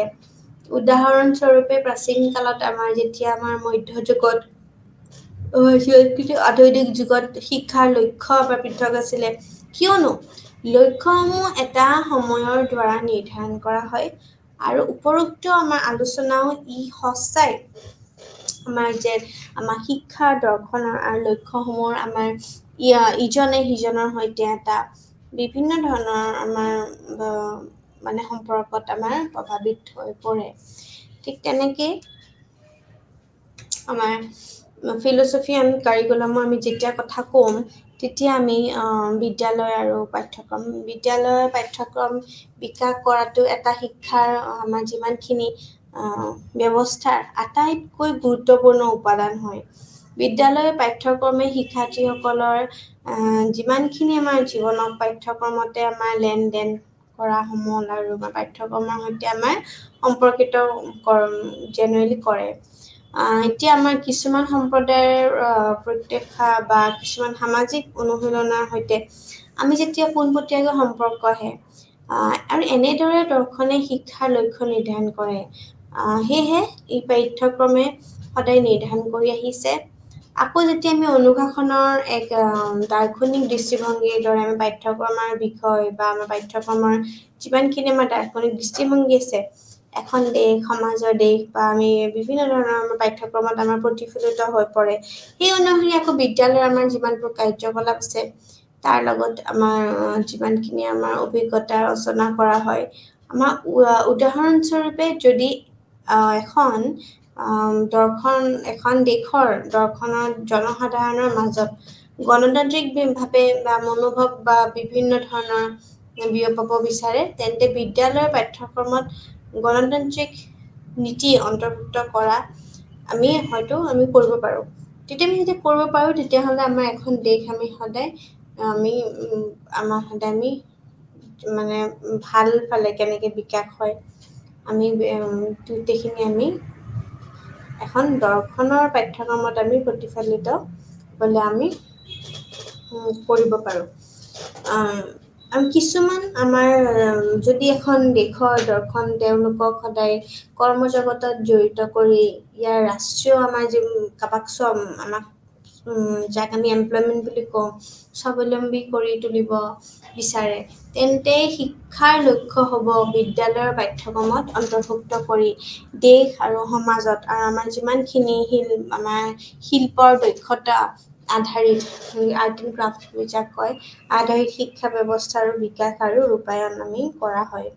ঠিক তেনেকেই আমি আৰু বিভিন্ন ধৰণৰ আমি উদাহৰণ এক্সাম্পলছ ল'ব পাৰোঁ য'ত দৰ্শন আৰু পাঠ্যক্ৰমৰ মাজৰ আমি সংযোগবিলাক ধাৰণাটো আমি য'ত বৰ্ণনা কৰিব পাৰোঁ আৰু আমি বিভিন্ন ধৰণৰ এক্সাম্পলছো পুট কৰিব পাৰোঁ।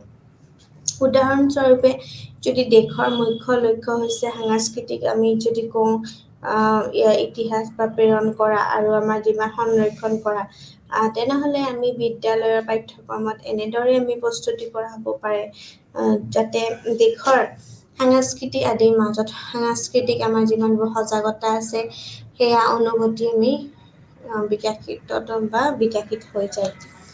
তেনেকুৱা আমি যেতিয়া ফিলচফি এণ্ড কাৰিকুলামৰ কথা কওঁ অৰ্থাৎ দৰ্শন আৰু পাঠ্যক্ৰম যদি দেশৰ দৰ্শন বিজ্ঞান আৰু প্ৰযুক্তিৰ বিকাশৰ বাবে হয় তেতিয়া শিক্ষা আৰু পাঠ্যক্ৰমৰ লক্ষ্য পাঠ্যক্ৰমত অনুসন্ধান আৰু প্ৰকল্প আধাৰিত জ্ঞান অন্তৰ্ভুক্ত কৰি আমি সদায় শিক্ষাৰ্থীসকলৰ মাজত আমি বৈজ্ঞানিক মনোভাৱ বিকাশৰ ওপৰত আধাৰিত হ'ব লাগে আৰু এই ক্ষেত্ৰবোৰ শিক্ষাৰ্থীসকলৰ অধ্যয়নৰ দক্ষতা আহৰণ কৰাৰ অধিক সুযোগ দিয়া হ'ব পাৰে বুলি কোৱা যায়। পাঠ্যক্ৰম নিৰ্মাণত দৰ্শনে গুৰুত্বৰ আমাৰ বিষয় যিমানখিনি মানে আমি সদায় উপৰোক্ত উদাহৰণবোৰৰ পৰা লক্ষ্য কৰিব পাৰোঁ যে আমাৰ দৰ্শনৰ আমাৰ যিমানখিনি ব্যৱহাৰিক বিদ্যালয় আছে বা আমাৰ অভিজ্ঞতামূলক জ্ঞানৰ যিমানখিনি মূল্যৰ পদ্ধতি আছে বা সেই পদ্ধতিবোৰ যিভাৱে আলোচনা কৰে সেয়েহে সেই শিক্ষণ বা পদ্ধতিবোৰক আমি গুৰুত্ব দিয়ে য'ত আমি বিভিন্ন ধৰণৰ সহজত আমি ধাৰণাবোৰক আমি গুৰুত্ব দিয়াৰ সলনি আমি সংবেদনৰ আমি যিমানবোৰ আছে অংগবোৰৰ সক্ৰিয় অংশগ্ৰহণ থাকে। আনহাতে আমি যেতিয়া যুক্তিবাদী চিন্তাবিদসকলে আমি যাক কওঁ কি যে লজিক যোনে যুক্তিবাদী কৰে তেওঁলোকক জ্ঞান সহজতে বুলি গুৰুত্ব দিছে আৰু ই কেৱল যুক্তিবাদী চিন্তাধাৰাৰ জৰিয়তে বিকশিত হয় আমি যেতিয়া ডেভিড আমি যেতিয়া বিভিন্ন খুব বেছি পপুলাৰ খুব বেছি শিক্ষাবিদ বা দাৰ্শনিক চিন্তা ডেভিড হিউমে সঠিকভাৱে আঙুলিয়াই দিছে যে নিশ্চিত যে কেৱল গণিততহে সম্ভৱ হ'ব পাৰে বিজ্ঞানৰ ক্ষেত্ৰত নহয় আনহাতে সমালোচনামূলক যিমানবোৰ দাৰ্শনিকমূলক আমাৰ আছে ওকালতি কৰে যে আমাৰ জ্ঞানৰ আমাৰ যিখিনি আমাৰ যিখিনি আমাৰ আছে পঁইছটা ভাগ নহয় গতিকে তেওঁলোকে সকলো আমাৰ পৰীক্ষামূলক আৰু বৈজ্ঞানিক জ্ঞানত বিশ্বাস কৰে যে তেওঁলোকৰ জ্ঞানৰ বুজাবুজি অনুসাৰে আমাৰ সদায় পাঠ্যক্ৰমখন নিৰ্ধাৰণ কৰে ঠিক তেনেকৈ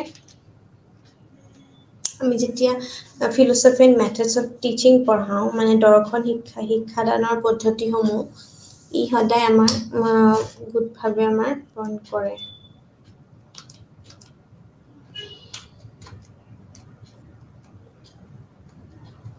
আমি কাৰিকুলামৰ পাৰ্টখিনি আমি ক'ম যে পাঠ্যক্ৰমত নিৰ্মাণত দৰ্শনৰ গুৰুত্বৰ বিষয়ে সেইখিনি আমি ধুনীয়াকৈ উদাহৰণ লিখিব পাৰোঁ আমি যদি philosophy and methods of teaching বুলি কওঁ বা আমি শিক্ষণৰ পদ্ধতি আৰু দৰ্শন কেনেকুৱা দৰ্শন শিক্ষাদানৰ পদ্ধতিৰ সৈতে আমাৰ সদায় প্ৰভাৱিত সম্পৰ্কিত হৈ আছে এই খণ্ডৰ যিমানখিনি পৰৱৰ্তী আমাৰ এককত আমাৰ আছে সেইখিনি আমি বিভিন্ন ধৰণৰ চিন্তাধাৰাত আমি আমি সমৰ্থিত নিৰ্দিষ্ট কিছুমান পদ্ধতিবোৰো আমি অধ্যয়ন কৰিব পাৰোঁ আমাৰ যিমানখিনি আইডিয়েলিষ্ট স্কুল আছে বা আমি আছে পৰম্পৰাগত পদ্ধতি আছে যেনে আমাৰ লেকচাৰ মেথডক অধ্যয়ন কৰা এক আদৰ্শ পদ্ধতি হিচাপে আমি পৰামৰ্শ দিছিলে বা প্ৰকৃতিবিদ চিন্তাধাৰা আমাৰ যেনেখিনি অধ্যয়ন আমাৰ আছে পদ্ধতি বা আৰু এজন শিক্ষকৰ সহায়ক আৰু নিৰ্দেশক হিচাপে ভূমিকাৰ ওপৰত গুৰুত্ব আৰোপ কৰে বা আমি ব্যৱহাৰিক বিদ্যালয় আমাৰ যিমানখিনি আছে শিক্ষাদানৰ বাবে কাৰ্যকলাপ আছে বা আমাৰ সমস্যা সমাধান কৰাৰ লগত আমাৰ প্ৰকল্প আছে এইখিনি পদ্ধতিৰ ওপৰতে আমি গুৰুত্ব আমি সদায় দিয়া দেখা পাওঁ আদৰ্শবাদী বিদ্যালয়ৰ শিক্ষক আৰু কেন্দ্ৰিক পদ্ধতিবোৰক গুৰুত্ব দিয়ে আৰু যিমানখিনি আমাৰ প্ৰকৃতিবাদী চিন্তাধাৰা আছে সেই শিক্ষাৰ্থীসকলৰ বাবে স্বাধীনতাৰ ধাৰণাত বা আমাৰ বিশ্বাস কৰে যে এনেদৰে আমাৰ যিমানখিনি আত্ম অধ্যয়নৰ পদ্ধতি আছে সেইখিনি গুৰুত্ব দিয়ে দৰ্শনৰ ব্যৱহাৰিক বিদ্যালয়বোৰ আমাৰ শিক্ষাৰ্থীসকলৰ তেওঁলোকৰ অধ্যয়নৰ বাবে গণতান্ত্ৰিক স্বাধীনতা প্ৰদান কৰে যে শিশুকেন্দ্ৰিক পদ্ধতি আৰু কাৰ্যকলাপ আমাৰ যিমানখিনি প্ৰকল্প পদ্ধতি আছে তাৰ ৰূপায়ণ কৰে আৰু তাৰ লগতে আমাৰ যিমানখিনি আমাৰ এইখিনি ক'বলৈ কয় যে দৰ্শনে শিক্ষাদানৰ এই পদ্ধতিৰ সৈতে এক গভীৰ সম্পৰ্ক আছে আমি এতিয়ালৈকে যিমানখিনি আমি পঢ়িলোঁ ফিলচফি এণ্ড কাৰিকুলাম পঢ়িছোঁ দৰ্শন আৰু পাঠ্যক্ৰম পঢ়িছোঁ তাৰ লগতে আমি বিদ্যালয়ৰ পাঠ্যক্ৰম বিকাশ কৰাটো এটা শিক্ষা ব্যৱস্থাত কেনেকৈ আটাইতকৈ গুৰুত্বপূৰ্ণ উপাদান হ'ব পাৰে বা বিদ্যালয়ৰ পাঠ্যক্ৰমত শিক্ষাৰ্থীসকলৰ জীৱন পাঠ্যক্ৰমত আমাৰ কেনেকৈ লেনদেন লগত মিলি আছে তদুপৰি যদি এখন দেশৰ দৰ্শনে তেওঁলোকৰ কৰ্মজগতত জড়িত হয় ইয়াৰ ৰাষ্ট্ৰীয় স্বাৱলম্বী কৰি তুলিব বিচাৰে তেন্তে শিক্ষাৰ লক্ষ্য হ'ব বিদ্যালয়ৰ পাঠ্যক্ৰমত বিভিন্ন ধৰণৰ অন্তৰ্ভুক্ত কৰি দেশ সমাজত শিল্পৰ দক্ষতা আধাৰিত কৰি শিক্ষা ব্যৱস্থা বিকাশ আৰু ৰূপায়ণ কৰাটো আমি ক'ব পাৰোঁ আৰু আমি আৰু বহুতো বিভিন্ন ধৰণৰ উদাহৰণ আমি ল'ব পাৰোঁ যে পাঠ্যক্ৰমৰ মাজত বা শিক্ষাদানৰ পদ্ধতিৰ লগত আমি সংযোগ কৰি পেলাই আমি ধাৰণাটো বৰ্ণনা কৰিব পাৰোঁ আৰু উদাহৰণস্বৰূপে আমি বিভিন্ন ধৰণৰ যদি দেশৰ মুখ্য লক্ষ্য হৈছে সাংস্কৃতিক বা আমাৰ ইতিহাস প্ৰেৰণা আৰু সংৰক্ষণ কৰা, যাক আমি কালচাৰ এণ্ড প্ৰিজাৰ্ভেশ্যন, আমাৰ হেৰিটেজ আমি কওঁ। ঠিক তেনেকৈ আমি ক'ব পাৰোঁ যে তেনেহ'লে আমাৰ বিদ্যালয়ৰ পাঠ্যক্ৰমতো এনেধৰণৰ প্ৰস্তুত কৰা হ'ব পাৰে যে দেশৰ সংস্কৃতি আদিৰ মাজতো সাংস্কৃতিক কিছুমান আমাৰ সজাগতা অনুভৱটি আমি বিকাশ কৰোঁ। আমাৰ এইমছৰ লগত আমি এইখিনি ডিছকাছ কৰিলোঁ কি যে ইয়াৰ উপৰিতো দৰ্শনো বিভিন্ন ধৰণৰ বিদ্যালয়ত শিক্ষাৰ লক্ষ্য, যেনে আদৰ্শবাদৰ ওপৰত ডিছকাছ কৰিলোঁ, প্ৰকৃতিবাদ কৰিলোঁ, ব্যৱহাৰবাদ কৰিলোঁ, বাস্তৱবাদ কৰিলোঁ বা ইত্যাদি। যিমানখিনি আমাৰ পৃথক যিকোনো চিন্তাধাৰা, আমাৰ দাৰ্শনিক নীতিসমূহ এইখিনি আৰু তাৰ লগত বিভিন্ন সময়ত শিক্ষাৰ লক্ষ্য বেলেগ আছিলে। যিকোনো সেই সময়ছোৱাতে আমাৰ সমাজৰ জীৱনৰ দৰ্শনো বেলেগ আছিলে। উদাহৰণস্বৰূপে আমি প্ৰাচীন কালৰ বা আমি বিভিন্ন ধৰণৰ মধ্যযুগ বা আধুনিক যুগত শিক্ষাৰ লক্ষ্য পৃথক, মানে কিয়নো লক্ষ্যবোৰ এটা সময়ৰ পৰা নিৰ্ধাৰণ কৰা হয়। উপৰোক্ত আলোচনা কৰাৰ লগতো শিক্ষা দৰ্শনৰ আৰু লক্ষ্যবোৰৰ বা বিভিন্ন ধৰণৰ আমাৰ ইজন সিজনৰ লগত আমি কেনেকৈ প্ৰভাৱিত হয়, সম্পৰ্কিত হৈ থাকে সেইখিনি চোৱাৰ লগতে দৰ্শনে শিক্ষাৰ লক্ষ্য নিৰ্ধাৰণ কৰাৰ ওপৰতে চবেই জানে যে শিক্ষা হৈছে আমাৰ উদ্দেশ্যপূৰ্ণ আৰু কাৰ্যকলাপৰ লগতে শিক্ষাৰ লক্ষ্যবোৰ জীৱনৰ লক্ষ্যৰ সৈতে আমাৰ সদায় সম্পৰ্কিত হৈ থাকে। ঠিক তেনেদৰে আকৌ জীৱনৰ লক্ষ্য হৈছে এক নিৰ্দিষ্ট সময়ৰ লক্ষ্য। এইখিনি কথা ছাক্সেনে কৈছিলে 2009 চনত। আকৌ আমাৰ জীৱনৰ লক্ষ্য অনুসৰি শিক্ষাৰ লক্ষ্য প্ৰস্তুতি কৰাই বুজায়। সেয়েহে আমাৰ বিভিন্ন সময়ত আমাৰ দাৰ্শনিক আৰু আমাৰ যিমানখিনি আমাৰ বিশ্ববিদ্যালয় সকলো জীৱনৰে লক্ষ্যৰ বিষয়ে চিন্তিত, আৰু সেই অনুসৰি শিক্ষাৰ লক্ষ্যবোৰ আমাৰ সদায় ৰূপায়ণ কৰাত সহায় হয়। তাৰ লগতে আমি যেতিয়া কওঁ কি যে জীৱনৰ লক্ষ্য আৰু আগৰ সময়ত, অৰ্থাৎ প্ৰাচীন আৰু মধ্যযুগৰ পৰা বৰ্তমান আধুনিক সময়ছোৱালে প্ৰচলিত শিক্ষাৰ লক্ষ্যসমূহ সম্পৰ্কিত কৰিব আমি সদায় পাৰোঁ। সদায় ইণ্টাৰৰিলেশ্যনছ, there is always relationship between all the ages of education system. আধুনিক সময়তো আমি বিজ্ঞানৰ আৰু আমাৰ যিমানবোৰখিনি প্ৰযুক্তিৰ বিকাশ আছে সেইখিনিৰ লগত আমি সদায় বৰঞ্চ বৰ্তমান আমি সদায় আমাৰ ব্যক্তিজনৰ জীৱনৰ আৰু বিকাশ আমাৰ সদায় লক্ষ্যৰ লগত আমাৰ প্ৰতিফলন হয়। আৰু আমি ইয়াৰ লগত এডুকেশ্যন এণ্ড ফিলচফি বিভিন্ন ধৰণৰ ৰিলেশ্যনশ্বিপ, দৰ্শন, জীৱনৰ লক্ষ্য নিৰ্ধাৰণ কৰাৰ আনহাতে শিক্ষা হৈছে লক্ষ্য প্ৰাপ্ত কৰা এটা উপায়। তো এনেকৈ বিভিন্ন ধৰণৰ মহান দাৰ্শনিকসকলে সকলো সময়ত মহান শিক্ষাবিদ যেনে Plato, Dewey, Rousseau, Gandhi, Aurobindo, এইবোৰ স্বামী বিবেকানন্দ, এনেকুৱা ধৰণৰ দাৰ্শনিকসকলে নিজৰ চিন্তা সদায় আগবঢ়াইছে। তাৰ লগত আমি গোটেইখিনি বেচিক মিনিংখিনি ডিছকাছ কৰিছোঁ। Philosophy and curriculum, methods of teaching, আৰু এই মেথডছ অফ টিচিং, দৰ্শন, শিক্ষাদানৰ পদ্ধতি, এই গোটেই বস্তুখিনি আমাৰ গণতান্ত্ৰিক স্বাধীনতা প্ৰদান কৰা লগতে আমাৰ বিভিন্ন ধৰণৰ দৰ্শন, শিক্ষাদানৰ পদ্ধতিৰ লগত আমাৰ সদায় সম্পৰ্কিত হৈ আছে। আৰু এই গোটেইখিনি খণ্ডৰে পৰৱৰ্তী আমি যদি একগোট কৰি চাওঁ তেনেহ'লে আমি ক'ব পাৰোঁ যে যিকোনো আমি যেতিয়া ব্যৱহাৰিক বিদ্যালয় বা শিক্ষাদানৰ বাবে আমি কাৰ্যকলাপবিলাক আমি অনুষ্ঠিত কৰোঁ বা আমাৰ সমস্যাৰ সমাধান আৰু আমাৰ যিমানখিনি আমাৰ প্ৰকল্প আছে, পদ্ধতি আছে, তাৰ ওপৰত সদায় গুৰুত্ব আৰোপ কৰে। আৰু এই আদৰ্শবাদী বিদ্যালয়ৰ শিক্ষক কেন্দ্ৰিক পদ্ধতিবোৰকে আমাৰ সদায় গুৰুত্ব দিয়ে। আৰু প্ৰকৃতিবাদী চিন্তাধাৰাক আমাৰ যিমানবোৰ শিক্ষাৰ্থীসকলৰ বাবে স্বাধীনতাৰ ধাৰণাত বিশ্বাস কৰে আৰু এনেদৰে আত্ম অধ্যয়নৰ পদ্ধতিবোৰতো গুৰুত্ব দিয়ে। আৰু দাৰ্শনিক আমি যিমানখিনি ব্যৱহাৰিক আছে বিদ্যালয়ৰ আমাৰ শিক্ষাৰ্থীসকলক সদায় আমাৰ তেওঁলোকৰ যিমানখিনি আমাৰ অধ্যয়ন আছে আমাক তাৰ বাবে আমাৰ গণতান্ত্ৰিক স্বাধীনতা থাকে। আৰু গণতান্ত্ৰিক স্বাধীনতা প্ৰদান কৰে আৰু শিশুকেন্দ্ৰিক পদ্ধতি যিমানখিনি আছে, যেনে কাৰ্যকলাপ হ'ব পাৰে বা বিভিন্ন ধৰণৰ পদ্ধতি, যাক আমি মেথডছ বুলি কওঁ, বা তাৰ লগত পদ্ধতি যেনে কাৰ্যকলাপ আৰু প্ৰকল্প পদ্ধতি কৰা, ৰূপায়ণ কৰা, গোটেইখিনি উপৰোক্ত আমি আলোচনাটোৱে আমাক সদায় স্পষ্ট কৰিবলৈ চেষ্টা কৰে ইয়াৰ যে আমাৰ বিভিন্ন ধৰণৰ আমাৰ যিমানখিনি চেষ্টা আছে সেইখিনিৰ লগত সদায় দৰ্শনৰ শিক্ষাদানৰ বা পদ্ধতিৰ সৈতে এটা শিক্ষা আৰু দৰ্শনৰ সদায় এটা গম্ভীৰ সম্পৰ্ক আছে আৰু ইয়াত মেথডছ অফ টিচিং যোনখিনি শিক্ষণৰ পদ্ধতি আছে তাৰ ধাৰণাৰ ওপৰত বেছ কৰি পেলাই আমি ব্যৱহাৰিক বিদ্যালয়ৰ ওপৰতো আমি ইয়াতে সম্পৰ্ক আলোচনা কৰিব পাৰোঁ। Thank you.